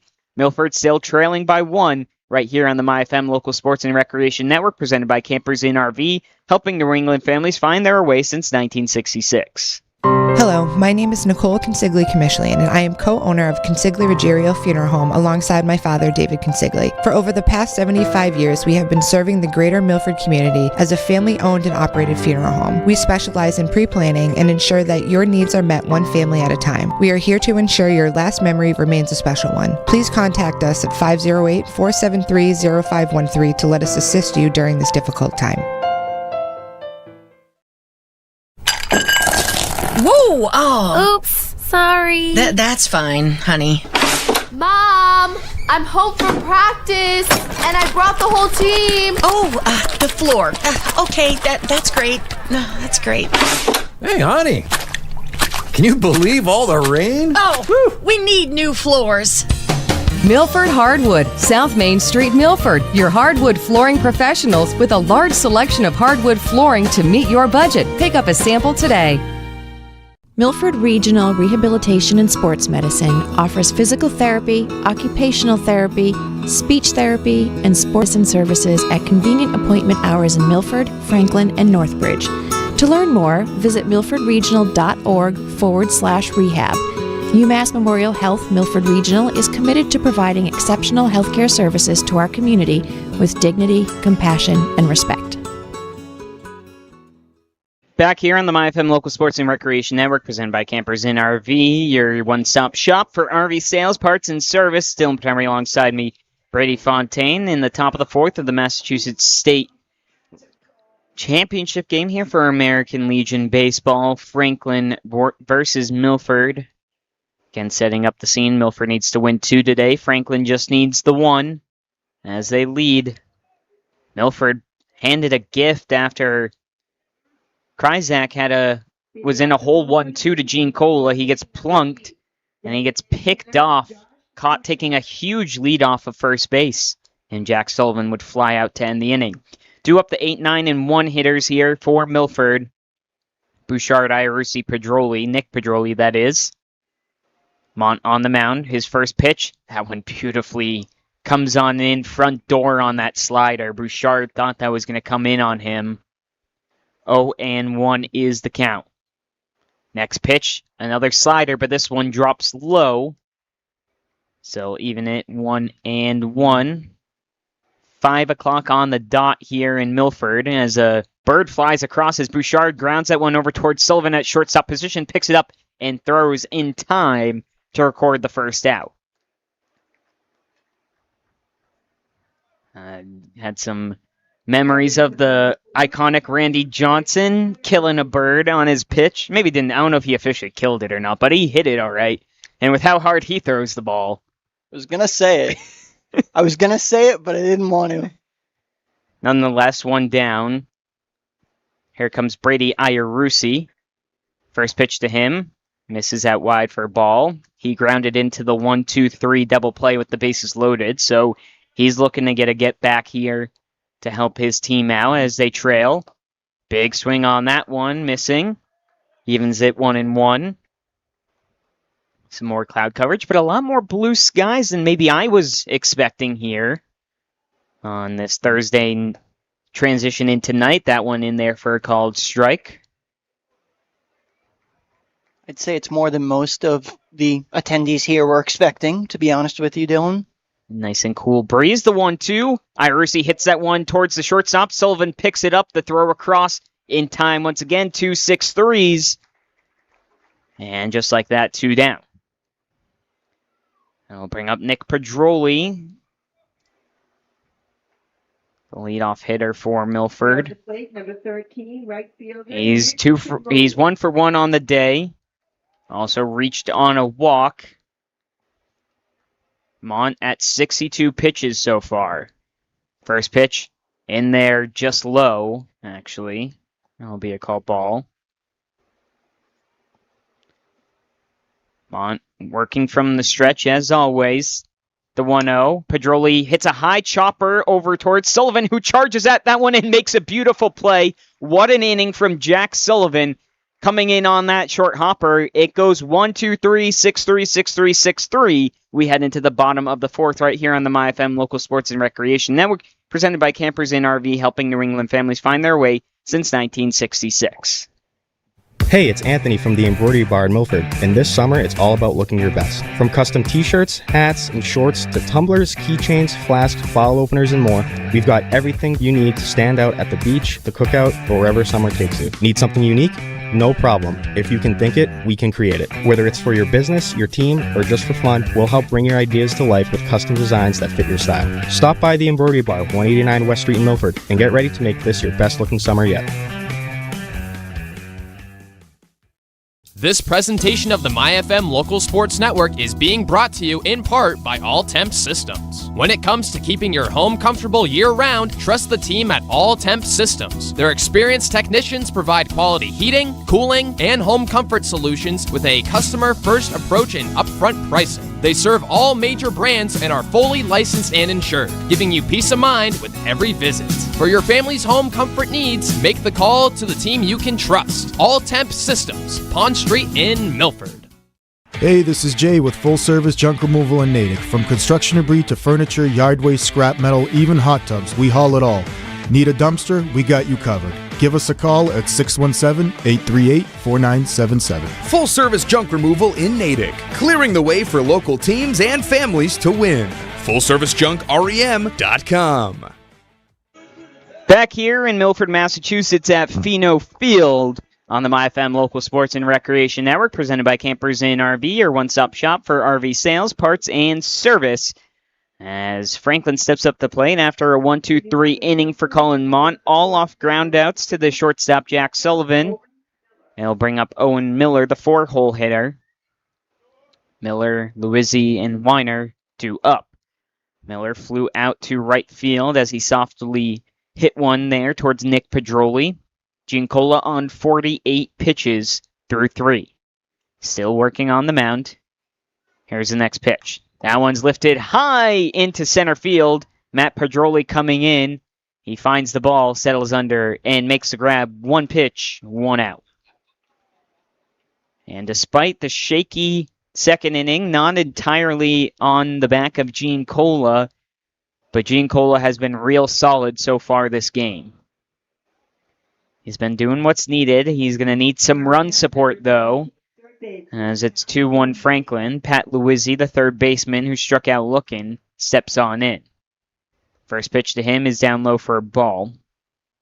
Luizzi in that left-handed batter's box really squats on down and has an extremely closed stance as well. As he swishes his body around, the 1-0 misses out wide. That's 2-0. So he really crowds the plate, but if Giancola can locate inside, it's hard for him to make contact. The 2-0 pitch. That one's just a bit low for a ball. 3-0. One looked really close, but a 3-0 hole for Giancola to battle back in. As he works through the windup and fires that one down low for a ball. And Luizzi takes the pass to first with 1 down. It's the first walk of the day for Giancola. He did hit a battersman last inning, Kryzak. Zach Weiner, who got things going with a single in the second inning and then a stolen bag and produced as he came around and scored. That first pitch on the outside corner, missing for a ball. Thought that one caught that. And DeVito with 5 straight balls thrown now by Giancola. And I think he's also just having a conversation with the umpire as well about the location of that pitch. But he's just going to go ahead and settle down Giancola, who's got a 1-0 count now. A runner on first after getting Owen Miller to pop out on the first pitch. It hasn't been a bad performance from him either, so I think you're just trying to, as you mentioned, Dylan, calm down your pitcher here on the mound, help him get back in a groove and, finish off as much of the rest of this game as he can pitch. He has the capability of going all the way to 105 if they choose to ride him to that far. Zach Weiner with a 1-0. Here's the pitch. Big swing on that one. Might have been a bit low. Weiner might have helped out Giancola there. Oftentimes when a pitcher is having no control, you at least look for 1 strike. That time Weiner helps out Giancola. 1-1. Next pitch. That one's just a bit low again. It's a real tight strike zone for Giancola as he just tilts his head a bit on that called ball. 2-1. Going to pick off to first base, and sliding back in safely is Luizzi. He only had about a 1.5 step off there. Metcalf keeping close eye at first base. Here's the 2-1 pitch. That one's lifted up in foul territory. Metcalf is settling underneath it, and he will make the grab to record the second out. So 2 down, and it'll bring up Joe Gogan, who produced the first run by singling into right field. He also grabbed a stolen bag and was able to score on the error, which is how Franklin holds the 2-1 lead. First pitch, just missing outside and maybe a bit high there to Gogan, a second baseman. Giancola working from the first base side of the rubber. The 1-0. That one's lifted up and foul down third baseline as it hits off the concrete and bounces over the fence at Fino, surrounding the concourse. 1 ball and 1 strike as Giancola gets a new ball and sets himself back on top of the rubber. 2 down. In the bottom of the 4th inning, comes set from the stretch. The pitch. That's inside on the breaking ball. Giancola just losing a bit of control recently in this inning. Looking to get himself back into a rhythm. The 2-1. Big swing out of that one and missing as it blew past Gogan. 2 balls, 2 strikes, 2 down. The pitch. Swing and a miss and strikes him out to end the inning, leaves the runner stranded. That strikeout brought to you by Unibank. Into the top of the 5th, Milford goes with due up the 2, 3, and 4 hitters right here on the MyFM Local Sports and Recreation Network, presented by Campers Inn RV, helping families create lifelong memories, one adventure at a time. Hey, this is Ray, the owner of Tailwind Tavern and Hopedale Pizza Market. We've got pizza, sandwich, chicken, seafood, and drinks, perfect for the whole family after the game. From post-practice dinners to game day nights, make the winning stop Tailwind Tavern in Hopedale, where families win after the game. Hey, this is John, owner of Done Right Asphalt Repair. We handle asphalt paving and repairs, seal coating, crack sealing for both residential and commercial properties. We do it the right way. When your pavement needs a comeback, make the smart play. Asphalt done right. DoneRightAsphaltRepair.com. McIntyre Loam is proud to support the fine young athletes, coaches, and local schools featured on the MyFM Media Local Sports Network. For generations, McIntyre Loam has helped homeowners, landscapers, and communities build from the ground up, providing quality loam, mulch, gravel, stone, and reliable delivery you can count on. It's the same commitment to hard work, teamwork, and doing things the right way that we see every time these local teams take the field. McIntyre Loam, proudly supporting local sports and the communities we call home. Back here on the MyFM Local Sports and Recreation Network, presented by Campers Inn RV, your headquarters for camping, road trips, and summer fun. As we get ready for the top of the 5th again here at the Massachusetts State Championship for American Legion Baseball. Milford versus Franklin. Franklin needing just 1 victory. Milford needing to win this game and the game afterwards. Franklin with a 2-1 advantage. Both runs coming in the 2nd inning. Milford's coming in the 1st.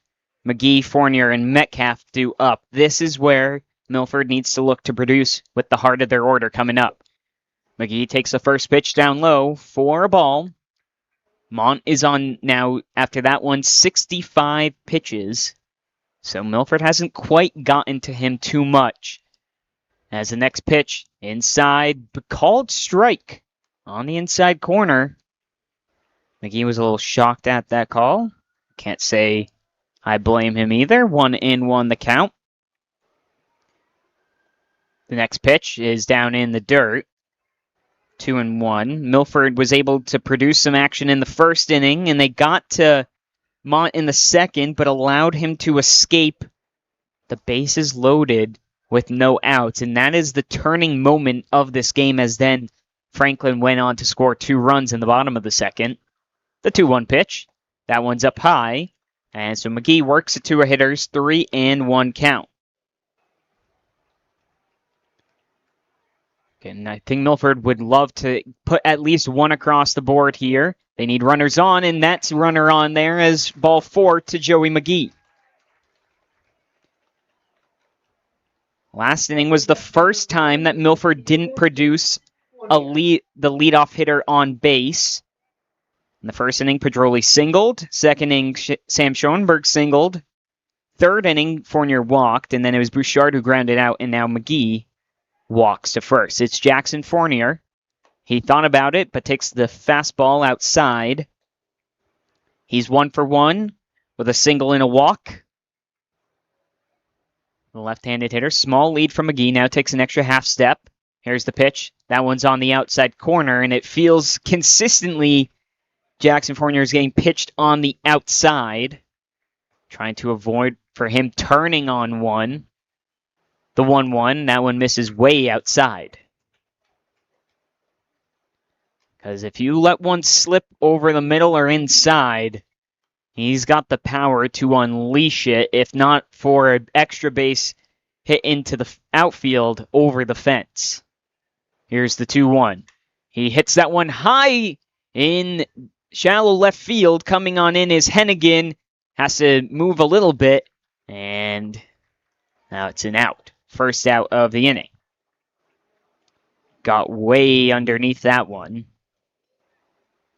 And despite Hennigan's off track coming in to the right, he readjusts himself. And they get one out. It brings up Gavin Metcalf, who's got that power as well, but he's 0 for 2. Does have an RBI, though, as he takes the slider inside for a called strike. Not a lot of action from McGee at first base. He's got a small lead there. Mont comes set. Now McGee's going to take off the slider, and there's not going to be a throw. So just as I said there was no action, McGee takes off. He gets himself into scoring position with one down, which could be massive if Metcalf can come away with a hit. I guess you call that a favorable announcer's jinx, in a way? Yeah, that's one way to put it. The 1-1, as Metcalf fouls that off the inside of the bat, straight back up and over the press box. And now 1-2. As home plate's cleaned off, Milford looking to claim another state title. Last time was back in 2014. That actually happened right here at Pheno. As the 1-2, Mont looking in, now comes set. Peeks back. Here's the pitch. That one sailed up high. Several days of rain ended up forcing it being moved from Sudbury to Milford, which ended up working out well for them. Big thanks to our inside reporter, Steve Watson, for providing that information. Counts now 2-2 here to Gavin Metcalf. The pitch. That one's lifted out towards center field. Coming in is Kryzak. And he'll make the grab, and McGee's not going to even test that. Way too shallow, and with 2 down now, you don't want to risk that. So after the walk to McGee, a fly out to left, a fly out to center, and it brings up Matt Pedroli, who reached on an error last time up. Pedroli, who had the lone RBI in these two teams' actions back in the first round of the state tournament. He's got McGee 180 feet from home, which would be the tying run. Mont on 78 pitches now. 2 down in the top of the 5th. Pitch, up high, fastball. 1-0. On deck would be Sam Schoenberg, as we've got a lot more cloud coverage. Some dark clouds looking over right field and the first base line. The 1-0. That's inside, as Pedroli scoots his way out the way. And that's going to force Owen Miller to want to go have a conversation up on the bump with Colin Mont, just to try and settle him down. Maybe just discuss a little strategy. Maybe tell him a joke. Whatever it takes. The catchers know what their pitchers need. Although, looking at Mont, I don't think he's a guy who wants a joke. 2-0 to Matt Pedroli. Decent lead from McGee off of second base. Here's the pitch. Pedroli rips that one, and it's going to get past the third baseman. They're going to send home, and he stumbles, does McGee, and it's probably best that he didn't go home. He probably would have been gunned out. So maybe that stumble is a blessing in disguise, as the throw from Hennigan was on a frozen rope into Miller. But it keeps the inning alive by Matt Pedroli. You said it best. That stumble looking like it is very lucky break right there for Milford. You know, you would have liked a run to come in if you could have scored a run there, but it was going to be a really close call. Well, so now there's going to be a meeting, and I think this discussion is going to come because first and third, obviously, the thought is maybe what you do is Pedroli takes off for a second to try and entice the throw and maybe even walks his way there to try and allow McGee to come in to score. Because even if they record that tag out, if McGee can get into home plate before, and that's the key that Pedroli has to keep in mind, he has to buy enough time for McGee to cross the plate, and then if he gets tagged out, he gets tagged out. And I think that's probably the discussion that is being given up here by Franklin about the different scenarios of what to do. You want to trust the hitter in Sam Schoenberg to drive this guy in, but you can't take many chances. So the whole infield and Colin Mon, along with Coach Pascal Rosa, met up on the mound, and we'll see what goes on here. Mont on 81 pitches.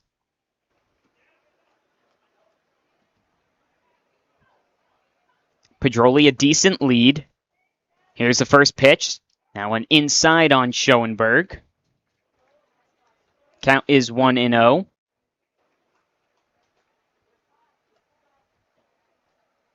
Pedroli takes 2 steps. Mont looks over at first. The 1-0. Schoenberg hits that one towards center field. Coming in is the center fielder. Makes a diving grab out there. Does Kryzak to record the last out of the inning. That one is absolutely huge, and Schoenberg once again is robbed. And we head into the bottom of the 5th. 2-1, Franklin still leads on the MyFM Local Sports and Recreation Network, presented by Campers Inn RV, helping New England families find their way since 1966. Don't be fooled by the name Pepperoncini's Pizzeria. It's not just pizza. Pepperoncini's Pizzeria and Grill at East Main Street in Milford is a family restaurant with a full menu for your full family. From their great tasting appetizers to game time wings on the bone tossed in a multitude of different flavors. Pepperoncini's offers catering for all corporate events as well as private parties. For the best pizza in the Milford area, it's Pepperoncini's. Bring the family to Pepperoncini's Pizzeria and Grill. You won't leave hungry. Gluten-free pizza on the menu. This presentation of the MyFM Local Sports Network is being brought to you in part by Oliva's Market Catering and Gourmet Gift Shop, providing quality products and exceptional service to the greater Milford community. Oliva's will make your party one your guests will never forget. Whatever your special occasion may be, a stop at Oliva's Market Catering and Gourmet Gift Shop is a must. And try Oliva's homemade sausage. Oliva's Market Catering and Gourmet Gift Shop, the freshest cold cuts in town.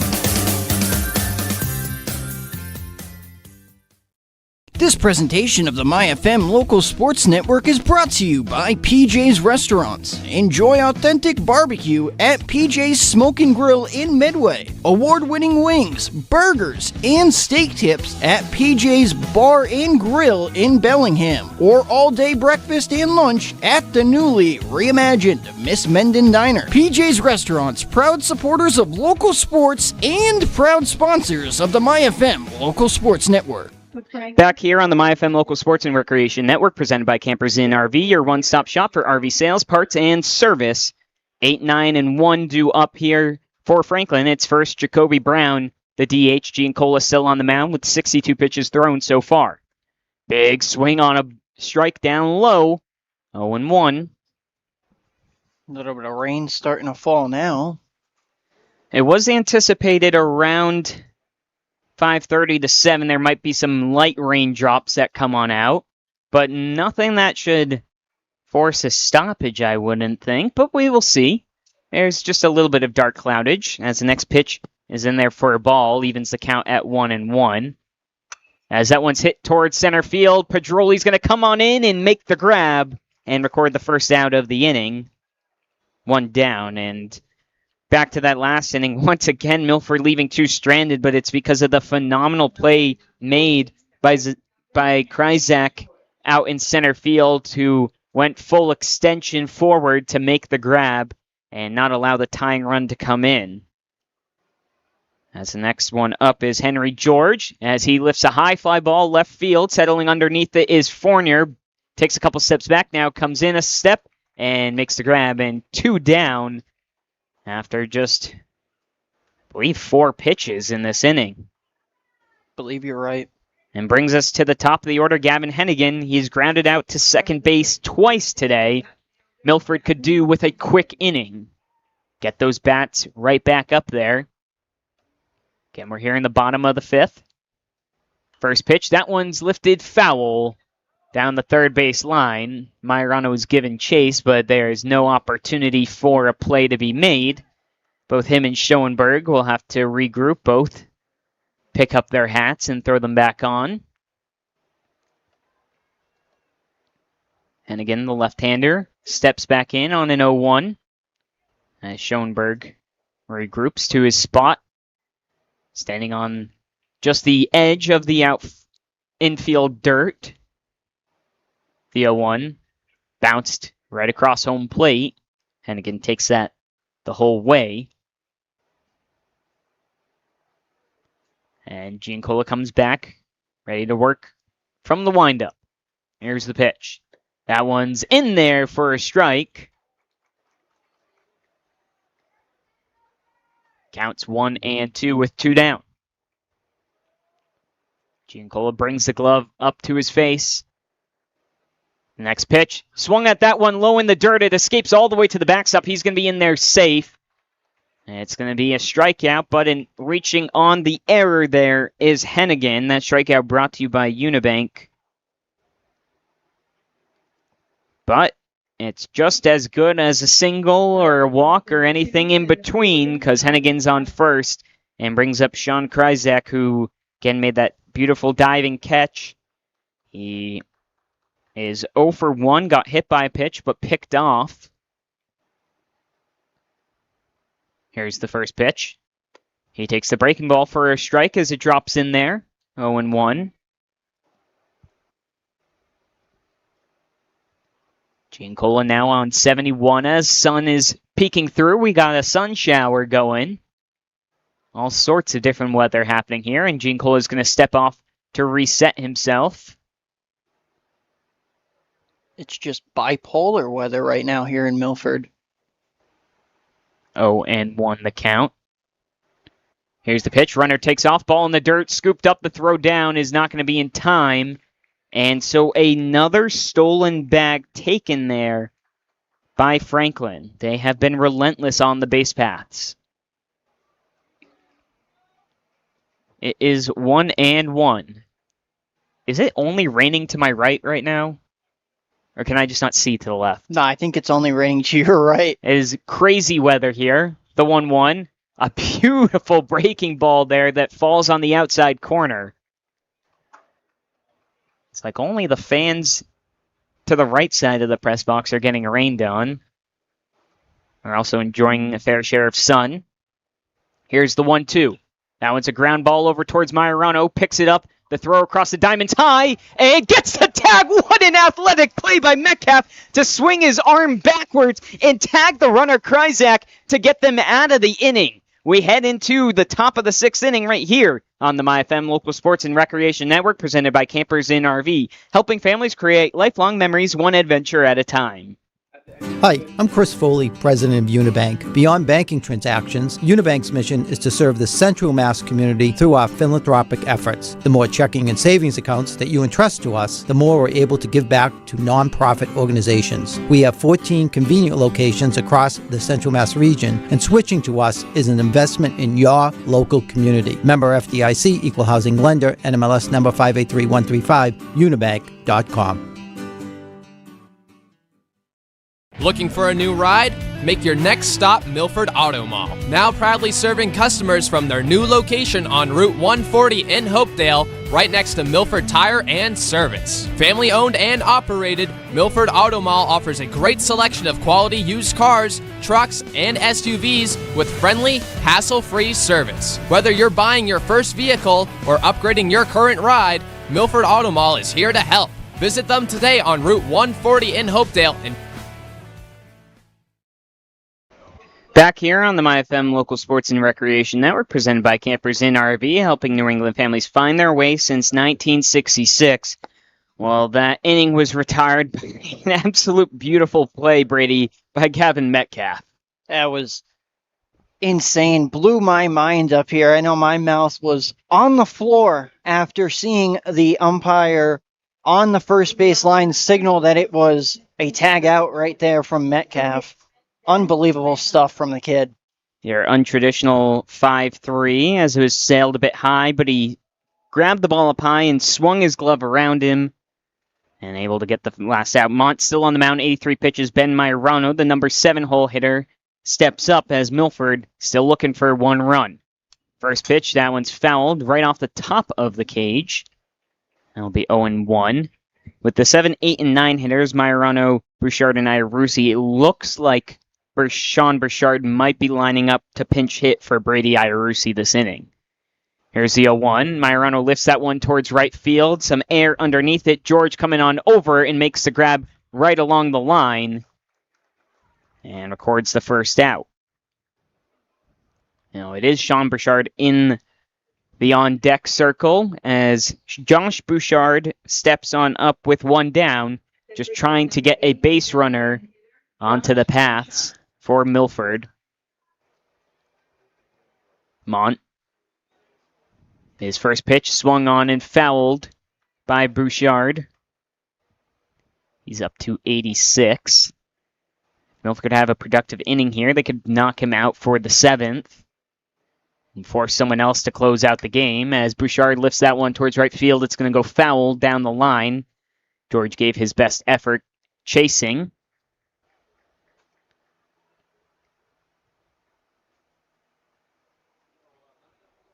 And so everyone will reset. It's an 0-2 count now to the DH, Josh Bouchard. Mont, who's looked locked in now after that first inning. And it's up high. And after the second, where he had the bases loaded, the coach came out and talked to him, and that helped settle things down. 1-2 the count. Here's the pitch. That one's hit by Bouchard towards the second baseman. Gogan scoops it up the throw across in time and records the second out of the inning. 2 down. So it is the lefty, Sean Burchard, coming on in to pinch hit. I've seen him do that many times this year. I've also seen him at first and DHing.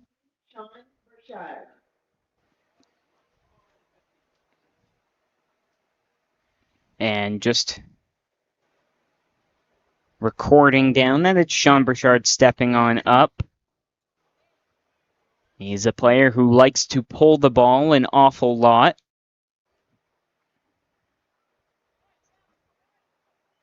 Hitting .236 on the season. He's yet to put one out of the park yet, but he's got that type of power. But right now, Milford just needs base runners. 13 singles on the season for Sean Burchard. Pitch 90s outside from Mont, 1-0. Next one, again, missing outside. They're trying to go outside on the lefty, who takes the first 2 for balls. 2-0. Here's the pitch. Burchard thought about that one, but it kept curling in on his hands, and he holds off, and now it's a 3-0 count. Digs that left foot back in as he taps the plate. Mont comes set. The 3-0 pitch. That one misses out wide, and Burchard produces a 4-pitch walk. And I have a feeling we might see a pinch runner for Burchard, but we'll wait and see. Nick Pedroli is coming up. And we are having a pinch runner. I believe it's Nolan Murray, the catcher, who is going to go ahead and replace Burchard anyways. They'll opt for his speed. Burchard gets his job done. His day for the time being is over as he does his job. So now it's Nolan Murray running at first. And up steps Nick Pedroli. First pitch, misses wide. That's a ball. So Murray on first. After the Burchard walk, the 1-0 from Pedroli lifts that one foul up and over. Evens it up at 1 apiece. Pedroli's 1 for 2 on the day with a single and a walk and a run scored.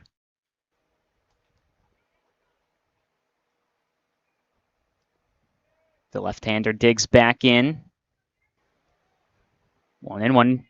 Milford trailing 2-1 here in the top of the 6th. There's the pitch. He rips that one foul, heads up. I think that hit someone down there. I hope everyone's okay. As we just check in, I think the thumbs up was given. That one was an absolute laser pulled, though, straight into the fan section down the right field line. There's no protective netting over there. You got to be high alert. But 1-2 now to Nick Pedroli. The pitch. Pedroli lifts that one up and over. It was close on the outside edge, but doing his best just to stay alive and keep this inning alive here for Milford.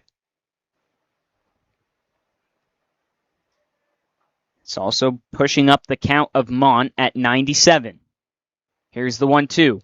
Murray hacks that one foul. He's still alive there in the box. It was a slow chopper down the first base line.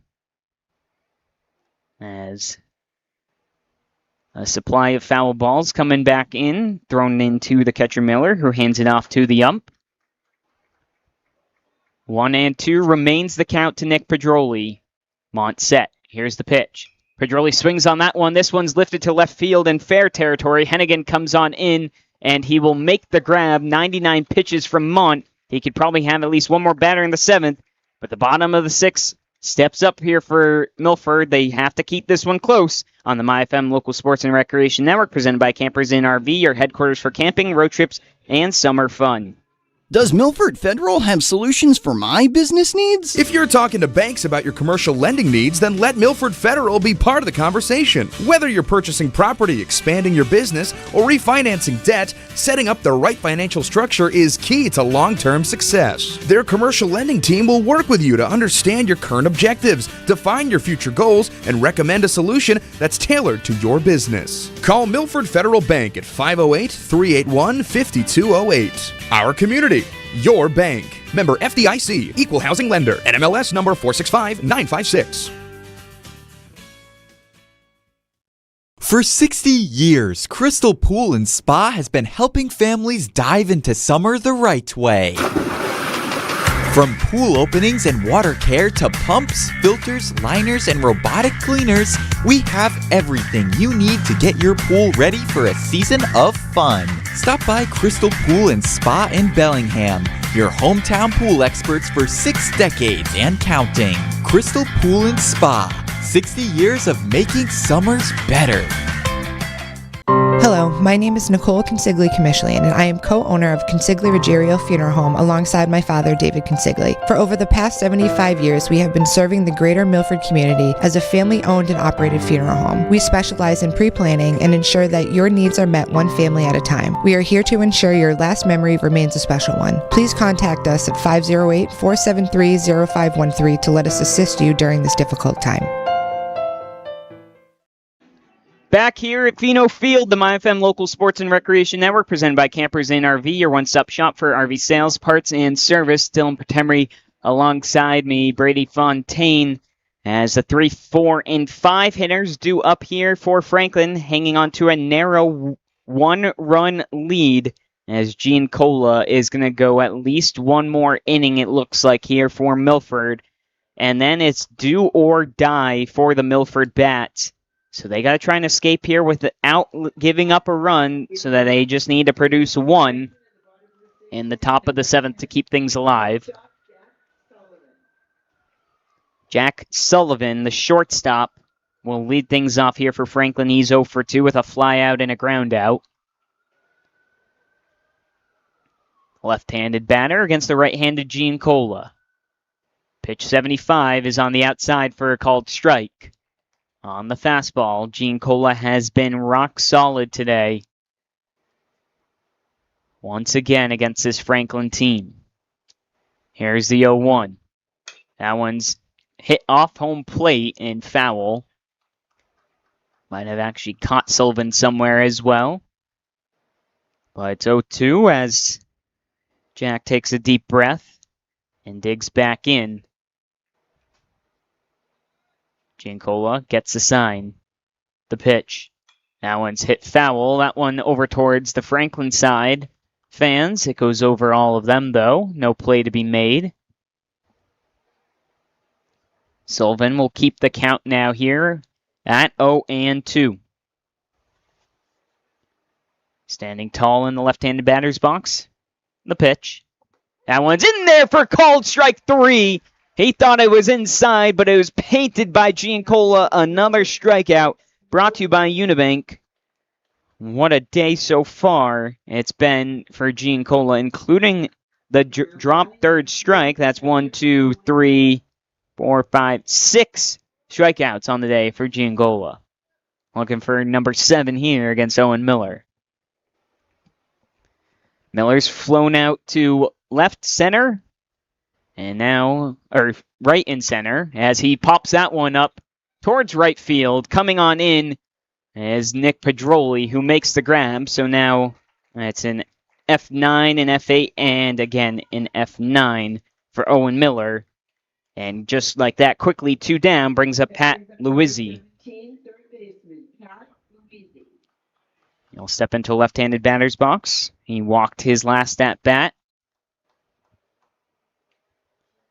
Giancola brings the glove back up.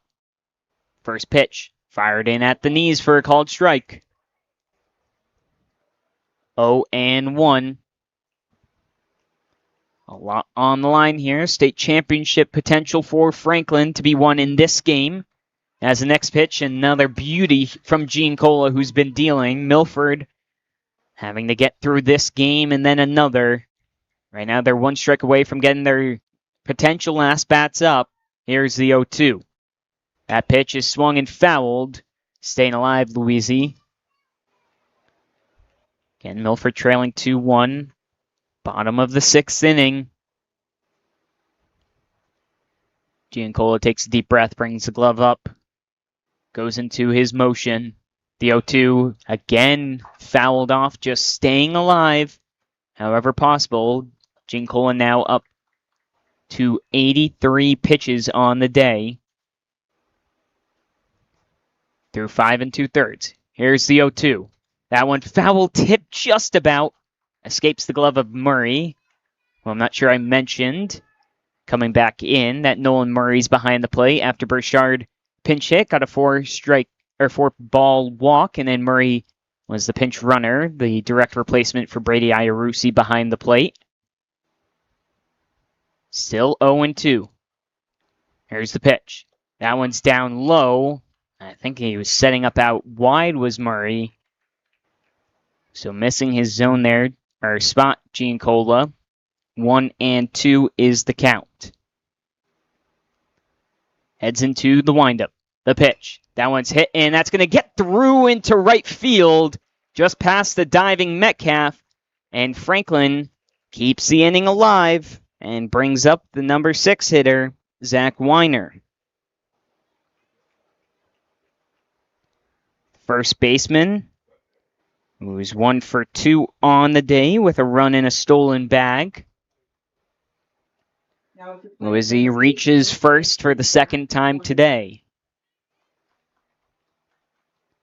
Giancola looks over, now comes set from the stretch. First pitch, big swing and miss there from Weiner. Again, Giancola gets ahead 0-1 as he's done so many times today on getting ahead of the batter. Here is the 0-1. Pulls that one on the fastball. Murray shifts over to catch it in the right-handed batter's box. So 1-1 is the count. Come set. The pitch. Breaking ball and swung over there by Weiner. It's now back to a 2-strike count. 1-2.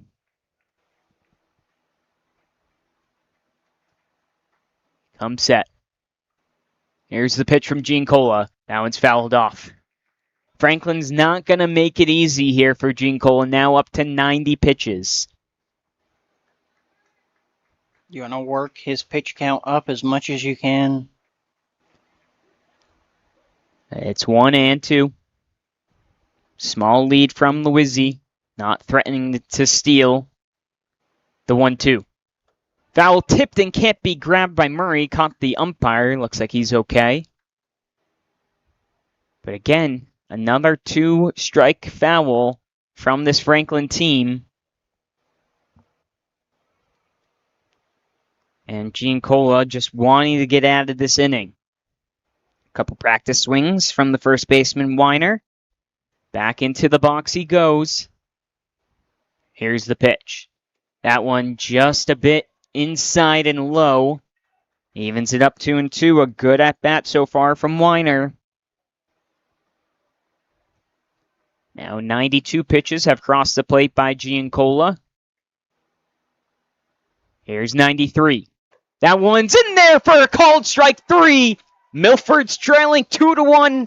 Their last chance in the top of the 7th here to keep their state championship thoughts alive as we head on into a break on the MyFM Local Sports and Recreation Network presented by Campers Inn RV, your headquarters for camping, road trips, and summer fun. Are you thinking about buying a new car or maybe looking to refinance an existing car loan? At Homefield Credit Union, we offer competitive rates on new car purchases as well as car loan refinancing. And with our Auto Advisor program, Homefield Credit Union can help you get a fair and competitive price on a new or used vehicle while financing directly with the credit union. Homefield Credit Union, banking with a Homefield advantage. Stop by or call today, 508-839-5493, 138 South Main Street in Milford and at 86 Worcester Street in North Grafton.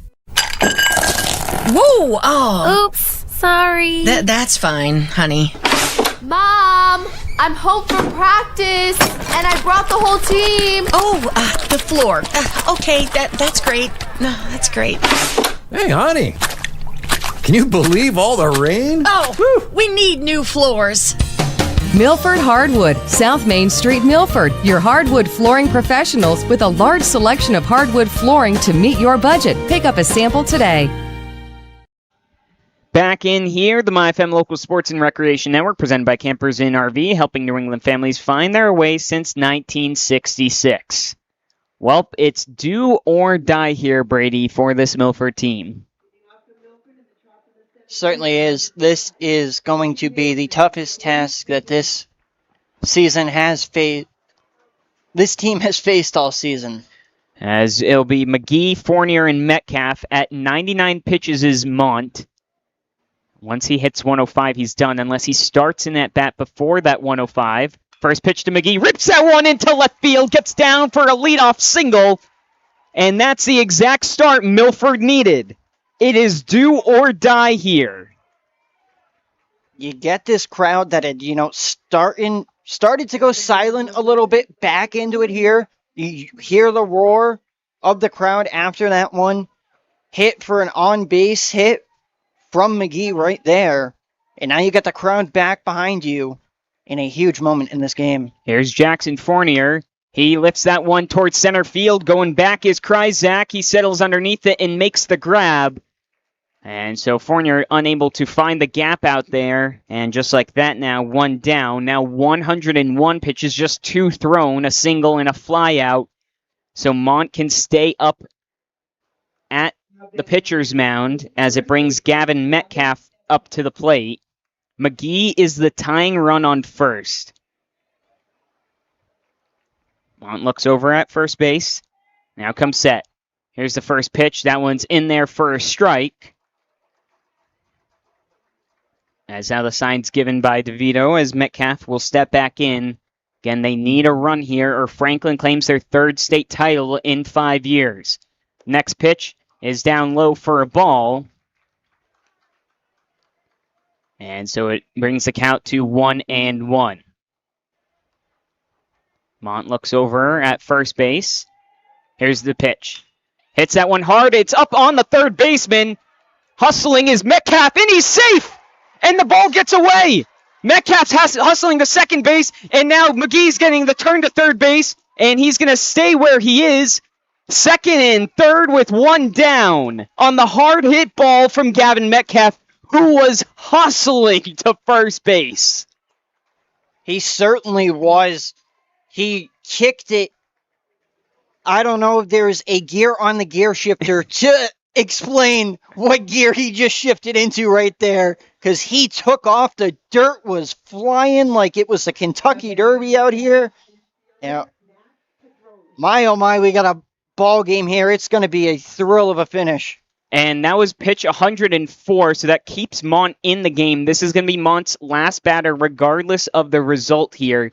Second and third, as Matt Pedroli is up to the plate. And I think there's a discussion being had whether or not they want to intentionally walk the runner or not. Because if they were to do so, well, now they're going to have a mound meeting.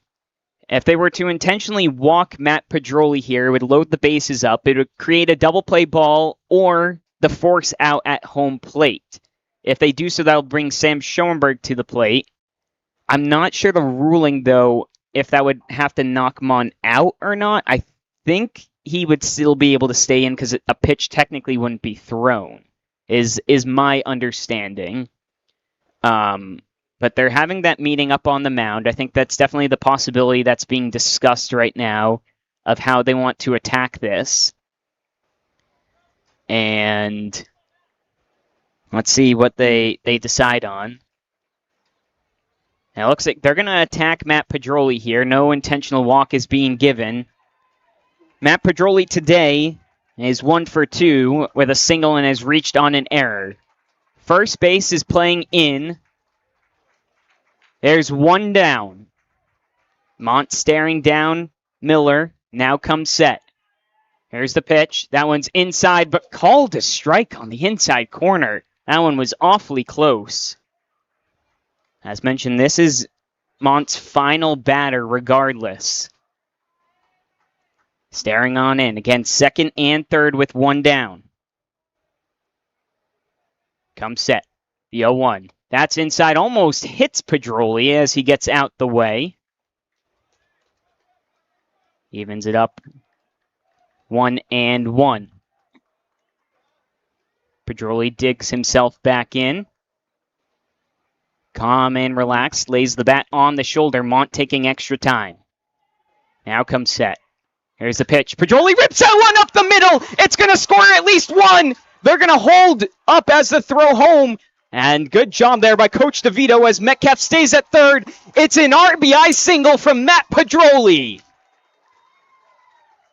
That might be the most aware play of the game right there, and it comes from the head coach and manager, Steve DeVito, to hold up the runner at third base right there. And it was probably the right decision as the throw from center field was on target, and we know Metcalf isn't 100%. He's also not the fastest player. He stays at third, Pedroli's at first, and that's going to knock Mon out of the game. And Milford has a chance to take the lead still. There'll be one down, runners on first and third. It's a 2-2 ball game, and it looks like coming on in is going to be Jacoby Brown. We're going to go ahead and hit a break right here on the MyFM Local Sports and Recreation Network, but don't go anywhere. It's presented by Campers Inn RV, your one-stop shop for RV sales, parts, and service. Hey, it's Anthony from the Embroidery Bar in Milford, and this summer it's all about looking your best. From custom t-shirts, hats, and shorts to tumblers, keychains, flasks, bottle openers, and more, we've got everything you need to stand out at the beach, the cookout, or wherever summer takes you. Need something unique? No problem. If you can think it, we can create it. Whether it's for your business, your team, or just for fun, we'll help bring your ideas to life with custom designs that fit your style. Stop by the Embroidery Bar, 189 West Street in Milford, and get ready to make this your best looking summer yet. Hey, this is Jay with Full Service Junk Removal in Natick. From construction debris to furniture, yard waste, scrap metal, even hot tubs, we haul it all. Need a dumpster? We got you covered. Give us a call at 617-838-4977. Full service junk removal in Natick, clearing the way for local teams and families to win. FullServiceJunkREM.com. Hey, this is John, owner of Done Right Asphalt Repair. We handle asphalt paving and repairs, seal coating, crack sealing for both residential and commercial properties. We do it the right way. When your pavement needs a comeback, make the smart play. Asphalt done right. DoneRightAsphaltRepair.com. McIntyre Loam is proud to support the fine young athletes, coaches, and local schools featured on the MyFM Media Local Sports Network. For generations, McIntyre Loam has helped homeowners, landscapers, and communities build from the ground up, providing quality loam, mulch, gravel, stone, and reliable delivery you can count on. It's the same commitment to hard work, teamwork, and doing things the right way that we see every time these local teams take the field. McIntyre Loam, proudly supporting local sports and the communities we call home.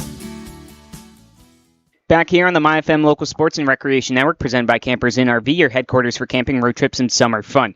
It's the DH Jacoby Brown who takes the mound here. A 2-2 ball game in the top of the seventh. Milford has Matt Pedroli, who just hit the tying RBI single on first. Gavin Metcalf, who got halted at third base, probably smartly, is the go-ahead run. And up steps Sam Schoenberg here with one down. I'm going to take the words of our producer sitting right next to me, Ty McCormick, right here, and say it right now. He is certainly due for one, and what a time it would be to do it right now. He got the leadoff single back in the second inning. Now here's a huge at-bat. First pitch from Jacoby Brown's up high. That'll be a ball. On deck would be Ben Majorano.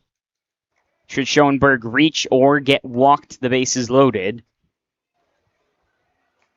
Jacoby Brown, it's a tough situation for him to come into. The right-hander working from the stretch.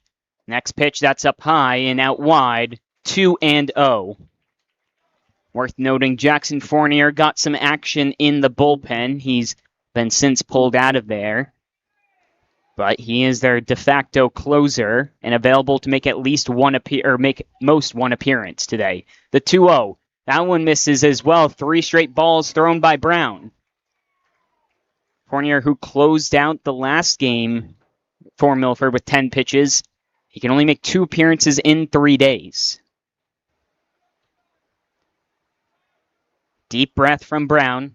Here's the 3-0. That one misses out wide, and a 4-pitch walk to Schoenberg. It loads the bases up for Ben Majorano. This does, though, turn on a force at any bag, including home, and open up a double play ball. What an at-bat for the first-timer in Milford Legion Baseball, Ben Majorano, to come up and play hero. It's Metcalf at third. It's Pedroli at second. It's Schoenberg at first. Majorano's 1 for 3 on the day. Pickoff there. And there's appeals for a balk because the first baseman wasn't covering and that wasn't thrown to the bag. I would bring another run across the plate if that's the case. The pitcher has to pick off a throw to a bag. You cannot throw to someone on the path. And that's what the coach was arguing, but not going to get the call there. Here's the first pitch to Majorano. That one's way up high, and Brown looked like he might have slipped at the end of his release point. Now, you mentioned it a little earlier. There is a forced out at every single bag right now, including home plate. The only thing in Milford's favor, I will say, is you got a powerful hitter at home plate in Ben Majorano, a guy who could potentially drive one deep and bring in multiple runs right here. The 1-0 pitch, that one's on the outside corner for a called strike. We're getting some more shade coverage. I think I'm seeing some drizzle happening as well out towards the field. Some chaotic weather here at Milford. I'm seeing it too, so it's not just you. 1-1. Here's the pitch. Majorano takes that up high. And the control from Brown since he's come in hasn't really been there. And now we're getting a time called.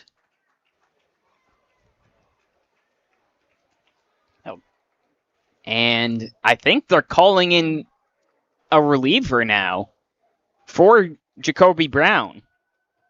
They had someone warming up, and that looks like that's what they're going to go ahead and do. So with a 2-1 count, bases loaded, 1 down, someone else is coming in to try and finish this inning. Right here on the MyFM Local Sports and Recreation Network, presented by Campers Inn RV, helping New England families find their way since 1966. This presentation of the MyFM Local Sports Network is brought to you by PJ's Restaurants. Enjoy authentic barbecue at PJ's Smoke and Grill in Midway. Award-winning wings, burgers, and steak tips at PJ's Bar and Grill in Bellingham. Or all-day breakfast and lunch at the newly reimagined Miss Menden Diner. PJ's Restaurants, proud supporters of local sports and proud sponsors of the MyFM Local Sports Network.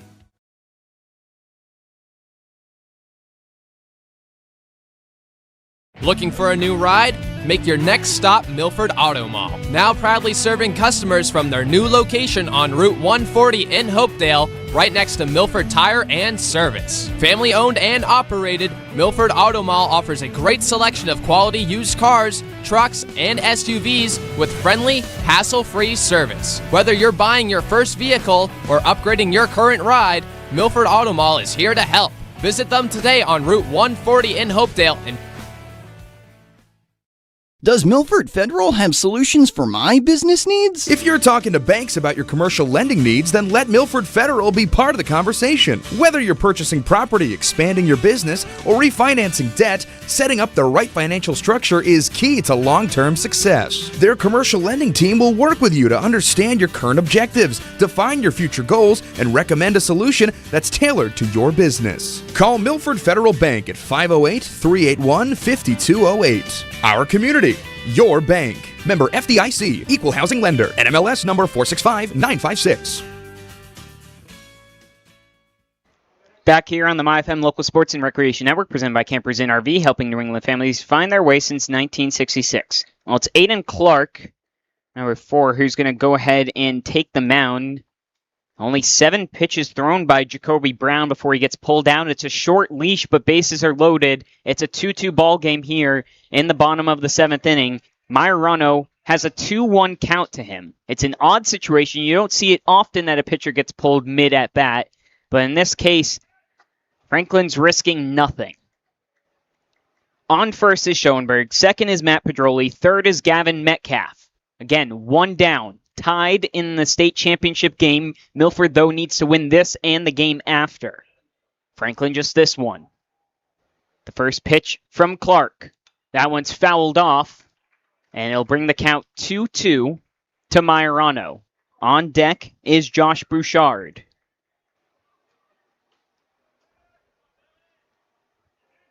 The right-handed Clark looking in on Majorano. Here's the pitch. Majorano lifts and fouls that one. Just staying alive and keeping it. So he has another play in this at-bat. First baseman's in on the grass. Second and shortstop are double play depth. Third baseman a couple steps behind the grass. Here's the 2-2. Majorano takes that one in the dirt, and it's going to load up the count. Miller will ask for a new baseball. Didn't like the other one. Neither did the umpire. He just tossed it aside. And so now Clark, after coming in with a 2-1 count, gets a ball and a strike. And loads it up 3-2, 1 down. Top of the 7th, tied ball game. It's Majorano versus Clark. Here's the payoff pitch. Majorano hits that one up the middle. It's a short hop tagged by Sullivan. Second base gets the throw. And they produce the double play and keep it tied heading into the bottom of the 7th inning. A huge double play ball. And now Franklin has a chance in the bottom of the 7th to walk it off. We'll be right back here on the MyFM Local Sports and Recreation Network, presented by Campers Inn RV, your one-stop shop for RV sales, parts, and service. For 60 years, Crystal Pool and Spa has been helping families dive into summer the right way. From pool openings and water care to pumps, filters, liners, and robotic cleaners, we have everything you need to get your pool ready for a season of fun. Stop by Crystal Pool and Spa in Bellingham, your hometown pool experts for 6 decades and counting. Crystal Pool and Spa, 60 years of making summers better.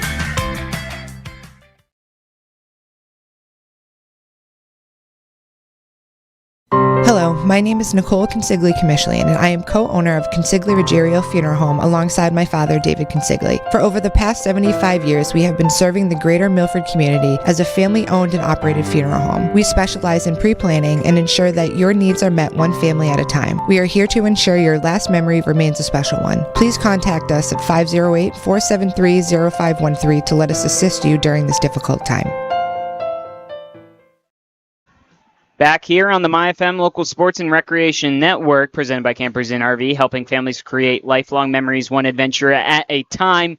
Well, all of a sudden, the rain has started to pour down here as we get ready for the bottom of the 7th. Not in favor of the Milford defense. Not exactly what they wanted. We were expecting a bit of rain to come here. It should be stopping in about 20-ish minutes. So we'll see if they're going to go ahead and get this inning started as things have opened up. The fans in front of us have cleared out. And I think they're sending everyone to their benches. So they're going to pull out the tarp. Again, I think it's only supposed to be about 20 minutes of rain, but this bottom of the 7th inning is going to have to wait just a little bit, just to set things up before we go to break, because we've got a little bit of time. We'll give you some context into what has happened here today. So, Milford came into the state championship game needing to win today. Franklin, they just need to win one of the 2 games. If Milford is to come away with a victory here, they would go ahead and play a second game. If Franklin walks it off when we eventually play this bottom of the 7th, that is over. Franklin will claim the state championship title. It started off in the first inning, Nick Pedroli getting a leadoff single, and then eventually being hit in by Gavin Metcalf, who grounded out, and that was the run they needed. And then you head to the top of the second. Milford gets the bases loaded with nobody out. Unfortunately, it's a ground out into a double play, 1-2-3, and then a fly out ends the inning. Mont gets himself out of that. He gets some help from his bats. In the second inning with 2 down, it's Zach Weiner who singles it, gets a stolen bag, and then the single from Gogan pushes it out to right field, allows Weiner to score. Then the next play, Joe Gogan steals second base, and then Jacoby Brown reaches on a miscommunication between Schoenberg and Matt Pedroli in shallow center to cross the second run across the board. Then we had no runs all the way up into the top of the 7th.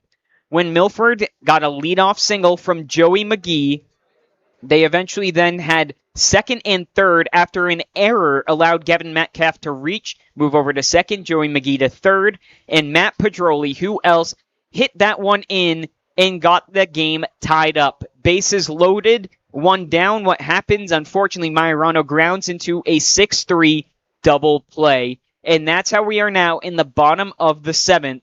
Giancola was expected to be taking the mound.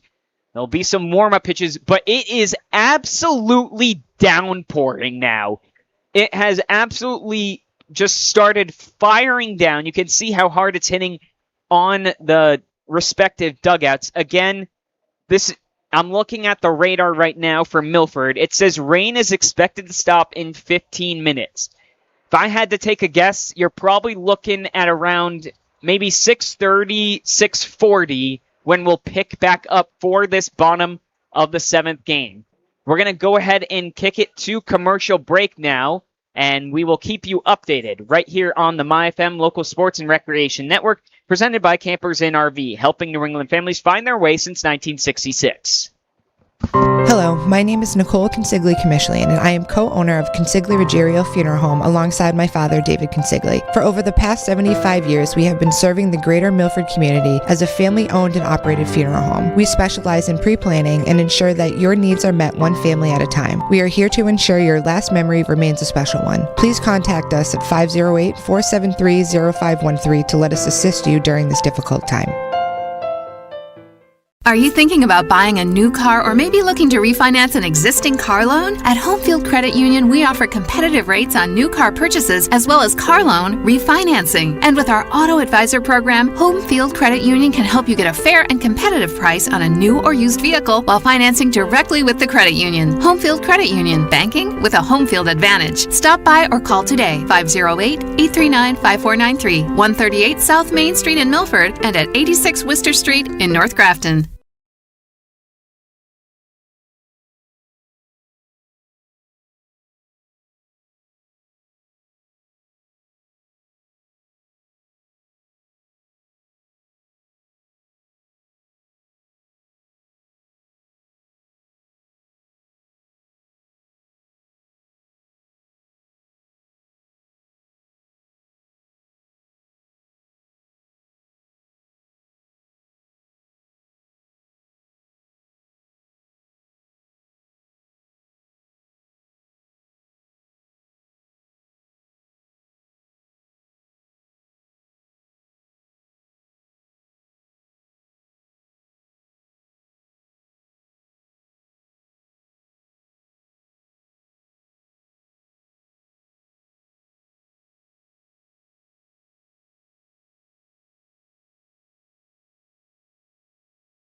comedy show. Go on.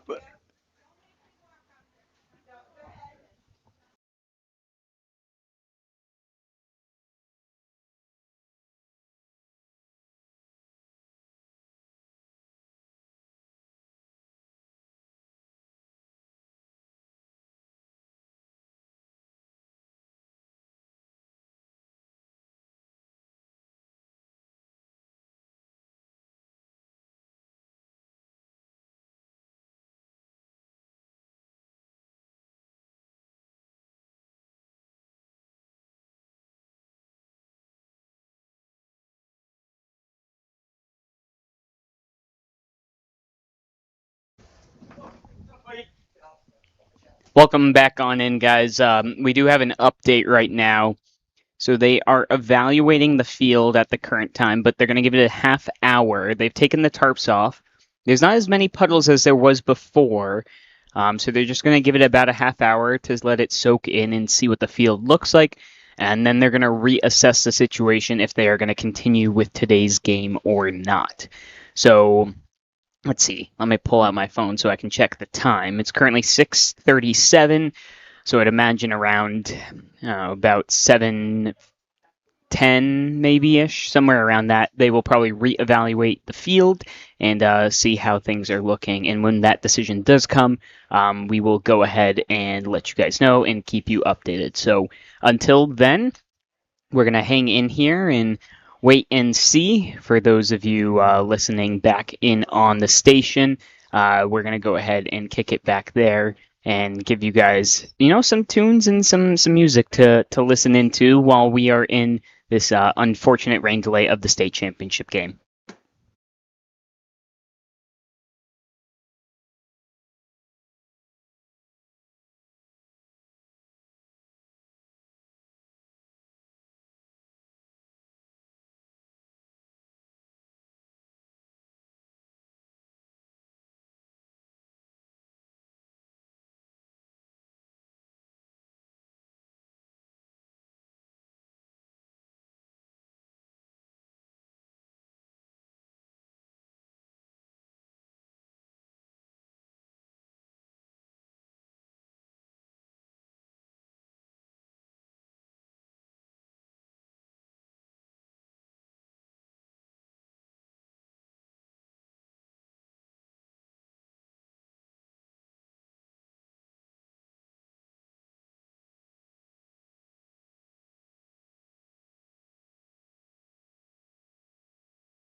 Back here on the MyFM Local Sports and Recreation Network, presented by Campers in RV, your one-stop shop for RV sales, parts, and service.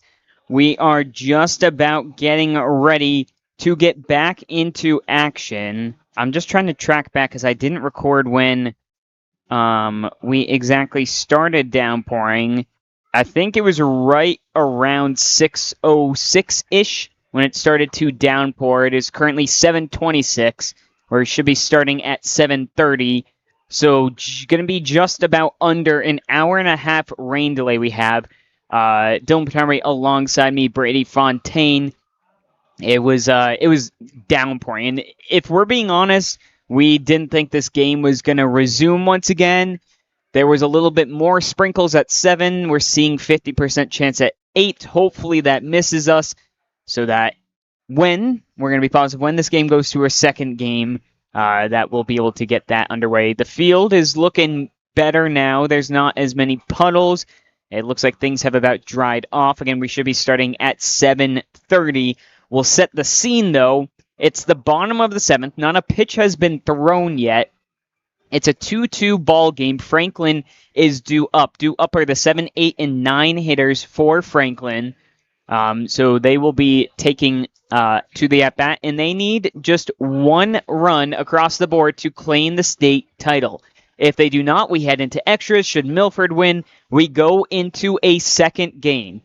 To our knowledge, there isn't a time limit on that of when the game could start, but I would assume it's within reason. We probably wouldn't be going too far beyond midnight. Hopefully, it doesn't go that far. But this has been an absolutely crazy game so far, Brady. It certainly has, and you mentioned it here. The game can go to extras. If a run is not scored, Milford can get the 3 outs here.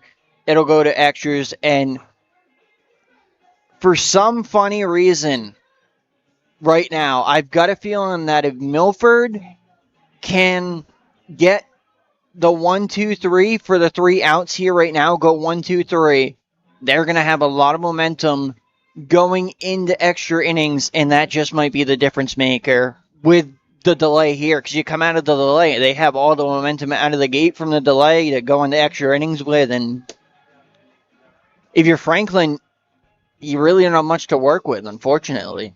Yeah, so we'll see.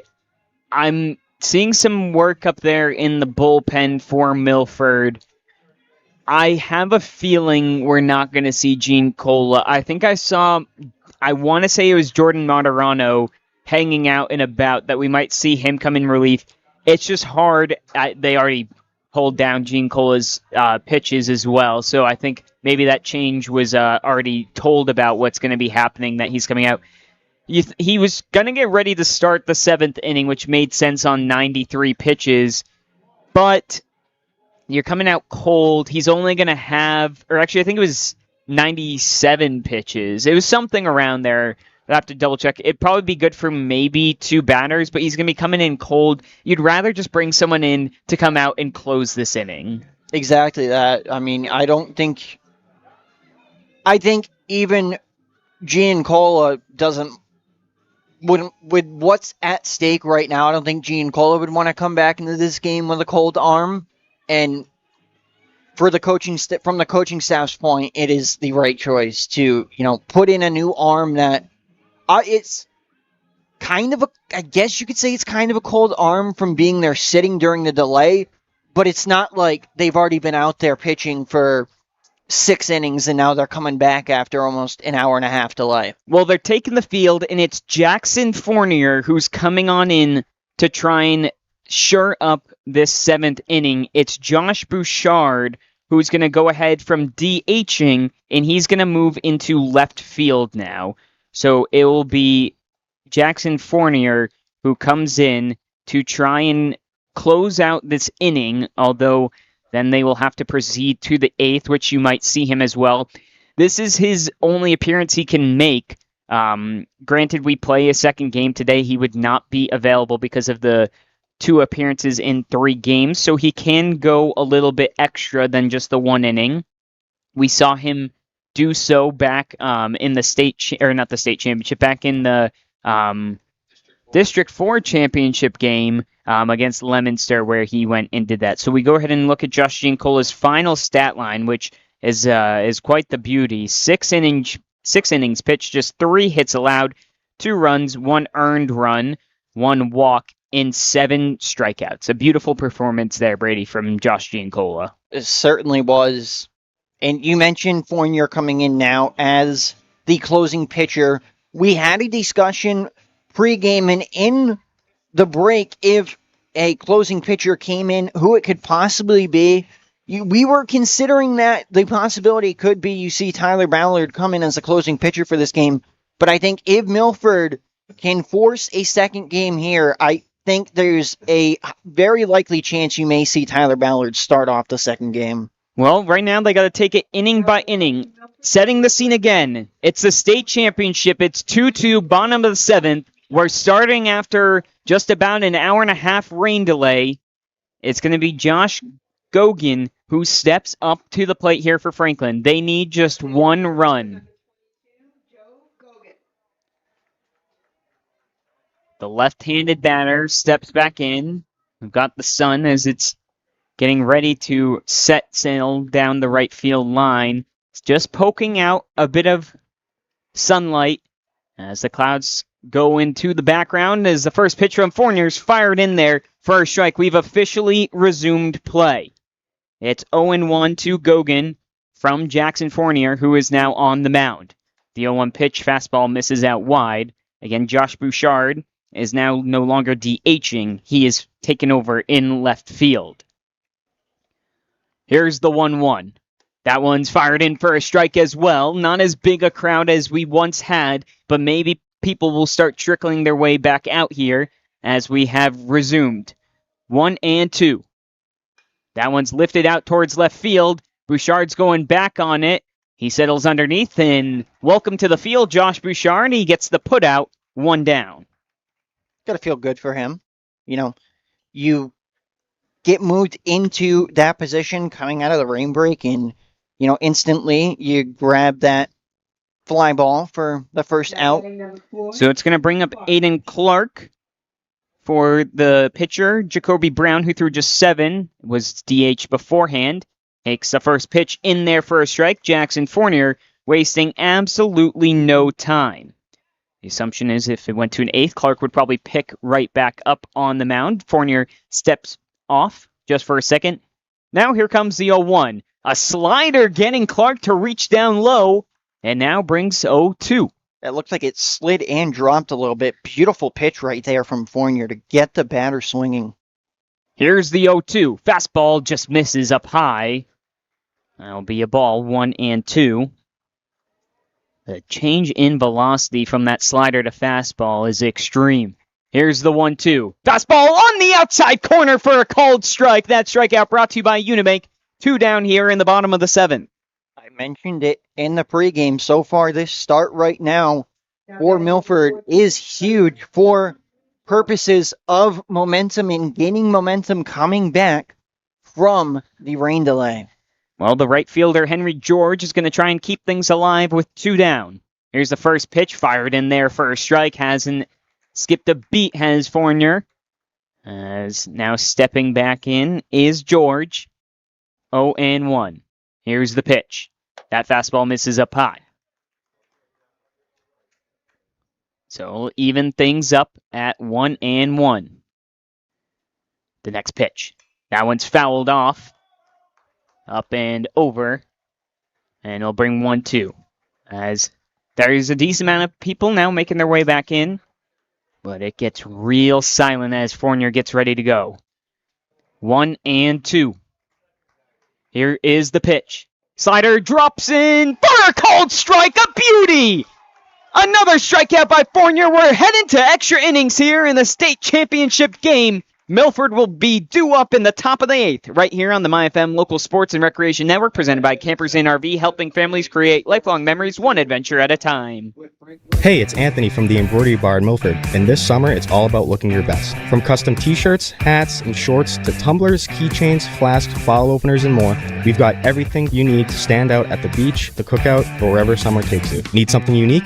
No problem. If you can think it, we can create it. Whether it's for your business, your team, or just for fun, we'll help bring your ideas to life with custom designs that fit your style. Stop by the Embroidery Bar, 189 West Street in Milford, and get ready to make this your best looking summer yet. This presentation of the MyFM Local Sports Network is being brought to you in part by All Temp Systems. When it comes to keeping your home comfortable year-round, trust the team at All Temp Systems. Their experienced technicians provide quality heating, cooling, and home comfort solutions with a customer-first approach and upfront pricing. They serve all major brands and are fully licensed and insured, giving you peace of mind with every visit. For your family's home comfort needs, make the call to the team you can trust. All Temp Systems, Pond Street in Milford. Back here on the MyFM Local Sports and Recreation Network, presented by Campers Inn RV, your headquarters for camping, road trips, and summer fun. It's the top of the 8th. Extra innings we go. And we do need, after the rain delay, why not some more extra baseball on top of that to keep this game going? Josh Bouchard, the 8-hole hitter, who's now playing in right field, will be due up after him. It'll be Nolan Murray's first plate appearance after coming into pinch run for the pinch hitter Sean Bouchard back in the 6th, and then back to the top of the lineup for Nick Pedroli. In Legion Baseball, it's not like the MLB. There's no ghost runner, so you got to produce your own runners to get on bag. And it'll start with Josh Bouchard, who is 0 for 2 on the day and has a walk. Aiden Clark, who came on in relief after the middle of an at-bat, as Jacoby Brown was pulled, he managed to produce a double play ball, which got them out of the bases loaded jam. He has thrown just 4 pitches, and it faced one batter. That was Ben Majorano, and now it's Josh Bouchard up to the plate. The right-hander goes into his rotation. First pitch is bounced down in the dirt. Bouchard will hop ahead 1-0. Goes to the windup. Bouchard hits that one out towards center field. Going back on it is Kryzak, and he will make the grab. 2 pitches needed, and puts down Bouchard. So as mentioned, that'll bring up Nolan Murray to the plate. Again, getting his first at-bat of the day. In all likelihood, he would start the second game behind the plate as well. Righty versus righty matchup.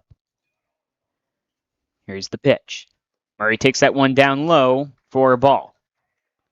One went low and away. It actually escaped all the way to the backstop. A new ball will be used here for Nolan Murray.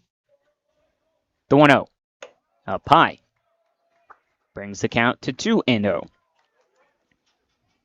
Clark has a little rock back, but he's standing squared away. Here's the 2-0. Big swing and miss there from Murray. He was ahead on that one. Dropped just below. A nice breaking ball. Counts 2-1 with 1 down here in the top of the 8th inning. The next pitch. That's foul tipped by Murray. Might have been a little bit high on the fastball. So now 2-2. Murray takes a quick step out and now hops back in. Waves the bat around. The 2-2. Breaking ball up high. Murray ducked, but it came back in. Still high, though. 3-2 works the count full. A good at-bat so far from Nolan Murray. Any way he can get on, he will take. Here's the payoff pitch. That one's down low. Oh, but it's called a strike right at the knees. That strikeout brought to you by Unibank. And 2 down here in the top of the 8th inning. They'll bring up Nick Pedroli. Pedroli came up with 2 down in the 6th and flew out to right field.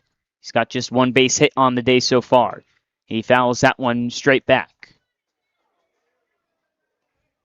He has a walk as well, but in the fourth, he grounded out to short and flew out to right field. So 1 for 3 on the day for him.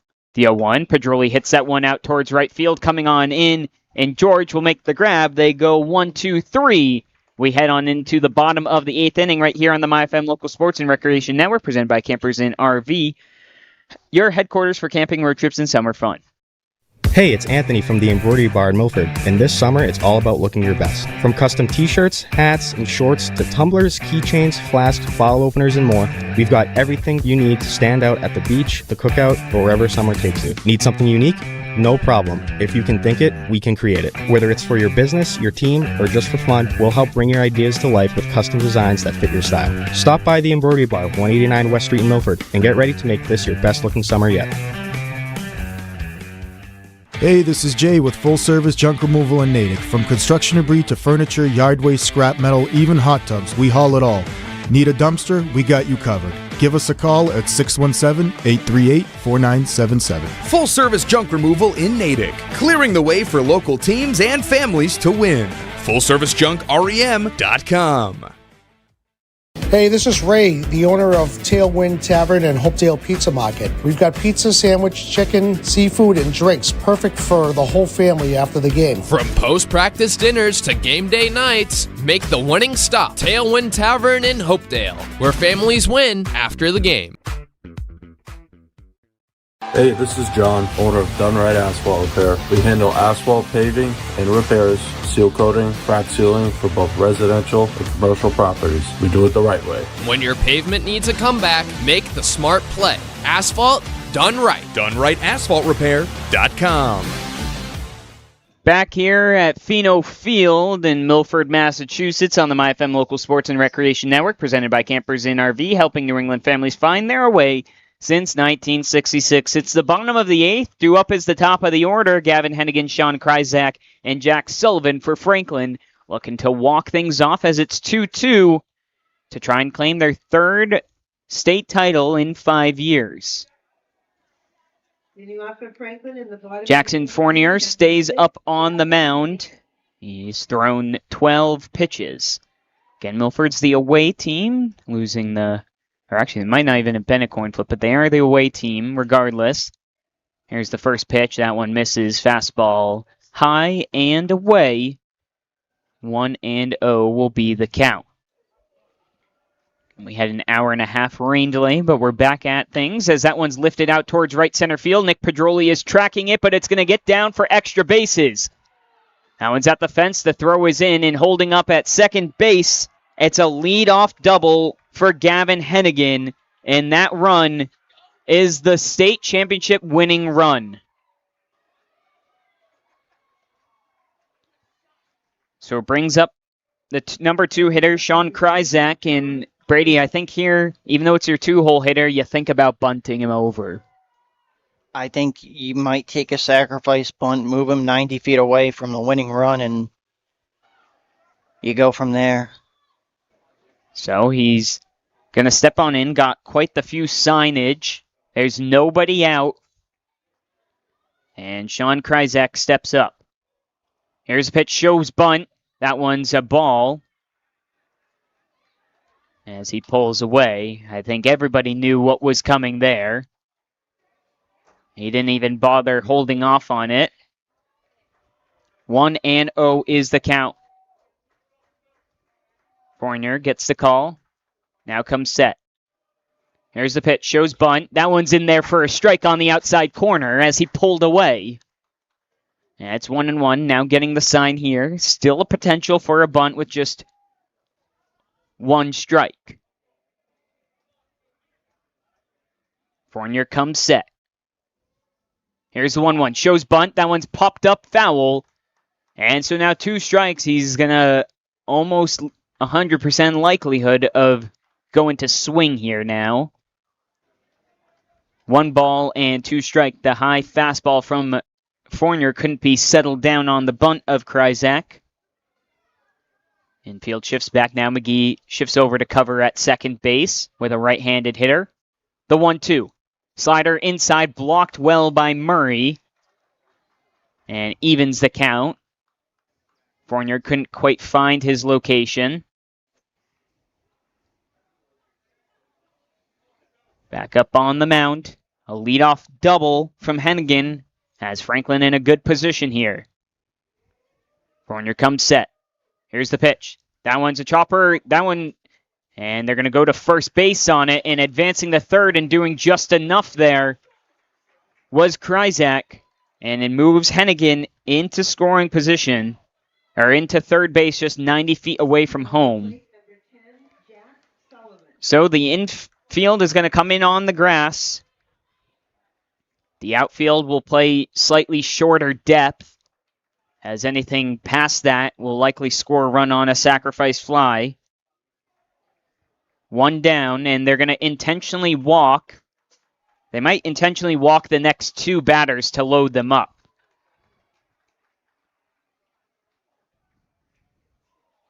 And that's what they're going to do. They're going to load the bases to give the force out at home. And now DeVito's going to go have a conversation. It might be the day done for Fournier, but we will have to wait and see.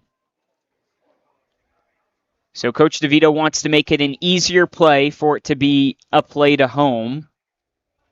They obviously could try and turn a double play ball, and I think that's what strategy they're going to talk here of how they want to attack this. Obviously, you risk if you play that double play ball and you get it broken up, you don't get the out at home. So right now, after the two intentional walks, Owen Miller finds himself on first, Jack Sullivan on second, and Gavin Hennigan, the state championship winning run, is on third after he led off with a double. A long conversation from DeVito, and now the ump has come on over to try and break it up, but still, and now finally broken up, as DeVito will head on back, and we'll just assess what they're going to do here. They are going to remain on the infield grass. The play will be to home on a ground ball. It's Pat Louisi with a chance to play hero here for Franklin. Again, he's got that close stance, the left-handed batter. He's 1 for 2 on the day, singled his last time up. Here's the first pitch. That one's inside and hits him. And an unfortunate result, a hit by pitch, causes a walk-off right there. And Franklin has won the state title for the third time in 5 years.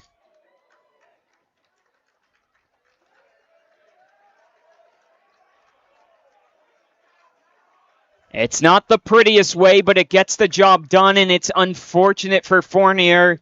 And they played risk by going ahead and walking the bases loaded. And with how Louisi crowds the plate, he gets hit. And that walks things off, and Franklin are your 2026 Massachusetts American Legion Baseball state champions. And Milford, unfortunately, their season that was so tremendous comes to an end. We'll be back here to break everything down and talk the game and the whole Milford Legion season right here on the MyFM Local Sports and Recreation Network, presented by Campers Inn RV, helping New England families find their way since 1966. Are you thinking about buying a new car or maybe looking to refinance an existing car loan? At Homefield Credit Union, we offer competitive rates on new car purchases as well as car loan refinancing. And with our Auto Advisor program, Homefield Credit Union can help you get a fair and competitive price on a new or used vehicle while financing directly with the credit union. Homefield Credit Union, banking with a Homefield advantage. Stop by or call today, 508-839-5493, 138 South Main Street in Milford, and at 86 Worcester Street in North Grafton. Whoa! Oh. Oops, sorry. That's fine, honey. Mom, I'm home from practice, and I brought the whole team. Oh, the floor. Okay, that's great. No, that's great. Hey, honey. Can you believe all the rain? Oh, we need new floors. Milford Hardwood, South Main Street, Milford. Your hardwood flooring professionals with a large selection of hardwood flooring to meet your budget. Pick up a sample today. This presentation of the MyFM Local Sports Network is brought to you by PJ's Restaurants. Enjoy authentic barbecue at PJ's Smoke and Grill in Midway. Award-winning wings, burgers, and steak tips at PJ's Bar and Grill in Bellingham. Or all-day breakfast and lunch at the newly reimagined Miss Menden Diner. PJ's Restaurants, proud supporters of local sports and proud sponsors of the MyFM Local Sports Network. Hey, this is John, owner of Done Right Asphalt Repair. We handle asphalt paving and repairs, seal coating, crack sealing for both residential and commercial properties. We do it the right way. When your pavement needs a comeback, make the smart play. Asphalt done right. DoneRightAsphaltRepair.com. Hey, this is Ray, the owner of Tailwind Tavern and Hopedale Pizza Market. We've got pizza, sandwich, chicken, seafood, and drinks perfect for the whole family after the game. From post-practice dinners to game day nights, make the winning stop. Tailwind Tavern in Hopedale, where families win after the game. Hey, this is Jay with Full Service Junk Removal in Natick. From construction debris to furniture, yard waste, scrap metal, even hot tubs, we haul it all. Need a dumpster? We got you covered. Give us a call at 617-838-4977. Full service junk removal in Natick, clearing the way for local teams and families to win. FullServiceJunkREM.com. Hi, I'm Chris Foley, president of Unibank. Beyond banking transactions, Unibank's mission is to serve the Central Mass community through our philanthropic efforts. The more checking and savings accounts that you entrust to us, the more we're able to give back to nonprofit organizations. We have 14 convenient locations across the Central Mass region, and switching to us is an investment in your local community. Member FDIC, Equal Housing Lender, NMLS number 583135, unibank.com. McIntyre Loam is proud to support the fine young athletes, coaches, and local schools featured on the MyFM Media Local Sports Network. For generations, McIntyre Loam has helped homeowners, landscapers, and communities build from the ground up, providing quality loam, mulch, gravel, stone, and reliable delivery you can count on. It's the same commitment to hard work, teamwork, and doing things the right way that we see every time these local teams take the field. McIntyre Loam, proudly supporting local sports and the communities we call home. This presentation of the MyFM Local Sports Network is being brought to you in part by Oliva's Market, Catering, and Gourmet Gift Shop, providing quality products and exceptional service to the greater Milford community. Oliva's will make your party one your guests will never forget. Whatever your special occasion may be, a stop at Oliva's Market, Catering, and Gourmet Gift Shop is a must. And try Oliva's homemade sausage. Oliva's Market, Catering, and Gourmet Gift Shop, the freshest cold cuts in town.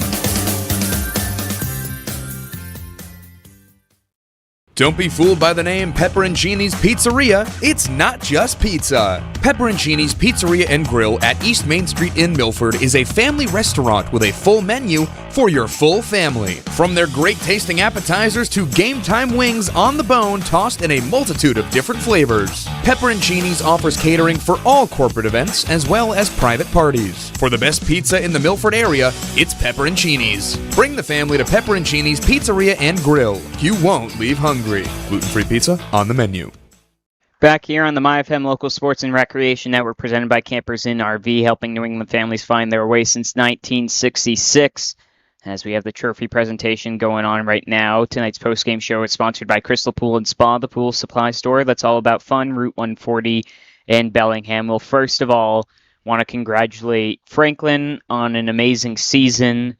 They still are yet to have lost a game so far. Milford came oh so close this game in an unfortunate ending, but Franklin will be moving on to regionals, and congratulations to them once again. Third time in their program's history, 22 and 23, and now 2026, lifting up the state title. As for Milford, they come away oh so close and end up having to go home. And it's really just an unfortunate way the game ends. It's not the way you want to lose. A hit by pitch ends the game with the bases loaded. You'd rather be beaten by a hit, but unfortunately that's the way of the ball game after the long rain delay. They played a great game, but there were some times in today's game where they didn't take advantage. Particularly, you look at the second inning, you've got bases loaded with nobody out, and you end up grounding out to the pitcher that causes the 1-2-3 double play, so you don't even get the exchange of the run for the 2 outs. Instead, it's no runs and 2 outs, and then you fly out right after the bases get loaded back up again. You left runners stranded on first and second in the 3rd inning. 4th inning goes 1, 2, 3. You leave a runner stranded on 3rd base in the 5th inning. So that was just kind of the way the game went for this Milford team. It just didn't end up going their way. And then obviously there was a couple of mistakes on the defensive side in the 2nd inning, allowing a stolen bag twice after 2 2-out singles in a row. That's how they got their first 2 runs. Obviously the last run from Franklin on the hit battersman. And that kind of closes out their season. As we go ahead and name today's Pepperoncini's Player of the Game, sponsored by, obviously, Pepperoncini's, a great menu for the whole family. It's going to go ahead to Colin Mont, and even though he didn't get the win, and he doesn't get the loss either, obviously, with them winning, but he goes 6 1/3 and gets 2 strikeouts, and he got himself out of some pretty big jams, Brady. He certainly did. He had an incredible performance. The amount of pitches that he pitched, just unbelievable, and he just found a way to attack the zone, and that is exactly what he did today. As they take their picture and as they've won the state title, we reflect back on this Milford season. They finished the season 26-6, ending up as the runner-ups in states. I think the big thing is that they knew they were hosting all season long. And they went out and they played like it. They had a phenomenal regular season, finishing 2nd place in the district, and they end up facing Leominster in the championship game and go ahead and beat Leominster. An 11-8 insane championship game, proving that they deserved to be here. And then after losing to Franklin 2-1 in the first game, they go on an absolute killer run, beating Northampton 24-5, and then they beat Leominster themselves 17-0, and then the final game. Oh, now I'm losing track of what the final game was right before this. It was Hyde Park. I think it was an 11-4 victory, if I'm not It was mistaken. 11-3 victory over Hyde Park as well. You come and face a Franklin team, and you think you have a chance, and they did all their best to fight back, and unfortunately they couldn't produce enough runs. And in the end, it's a hit by battersman, which is just.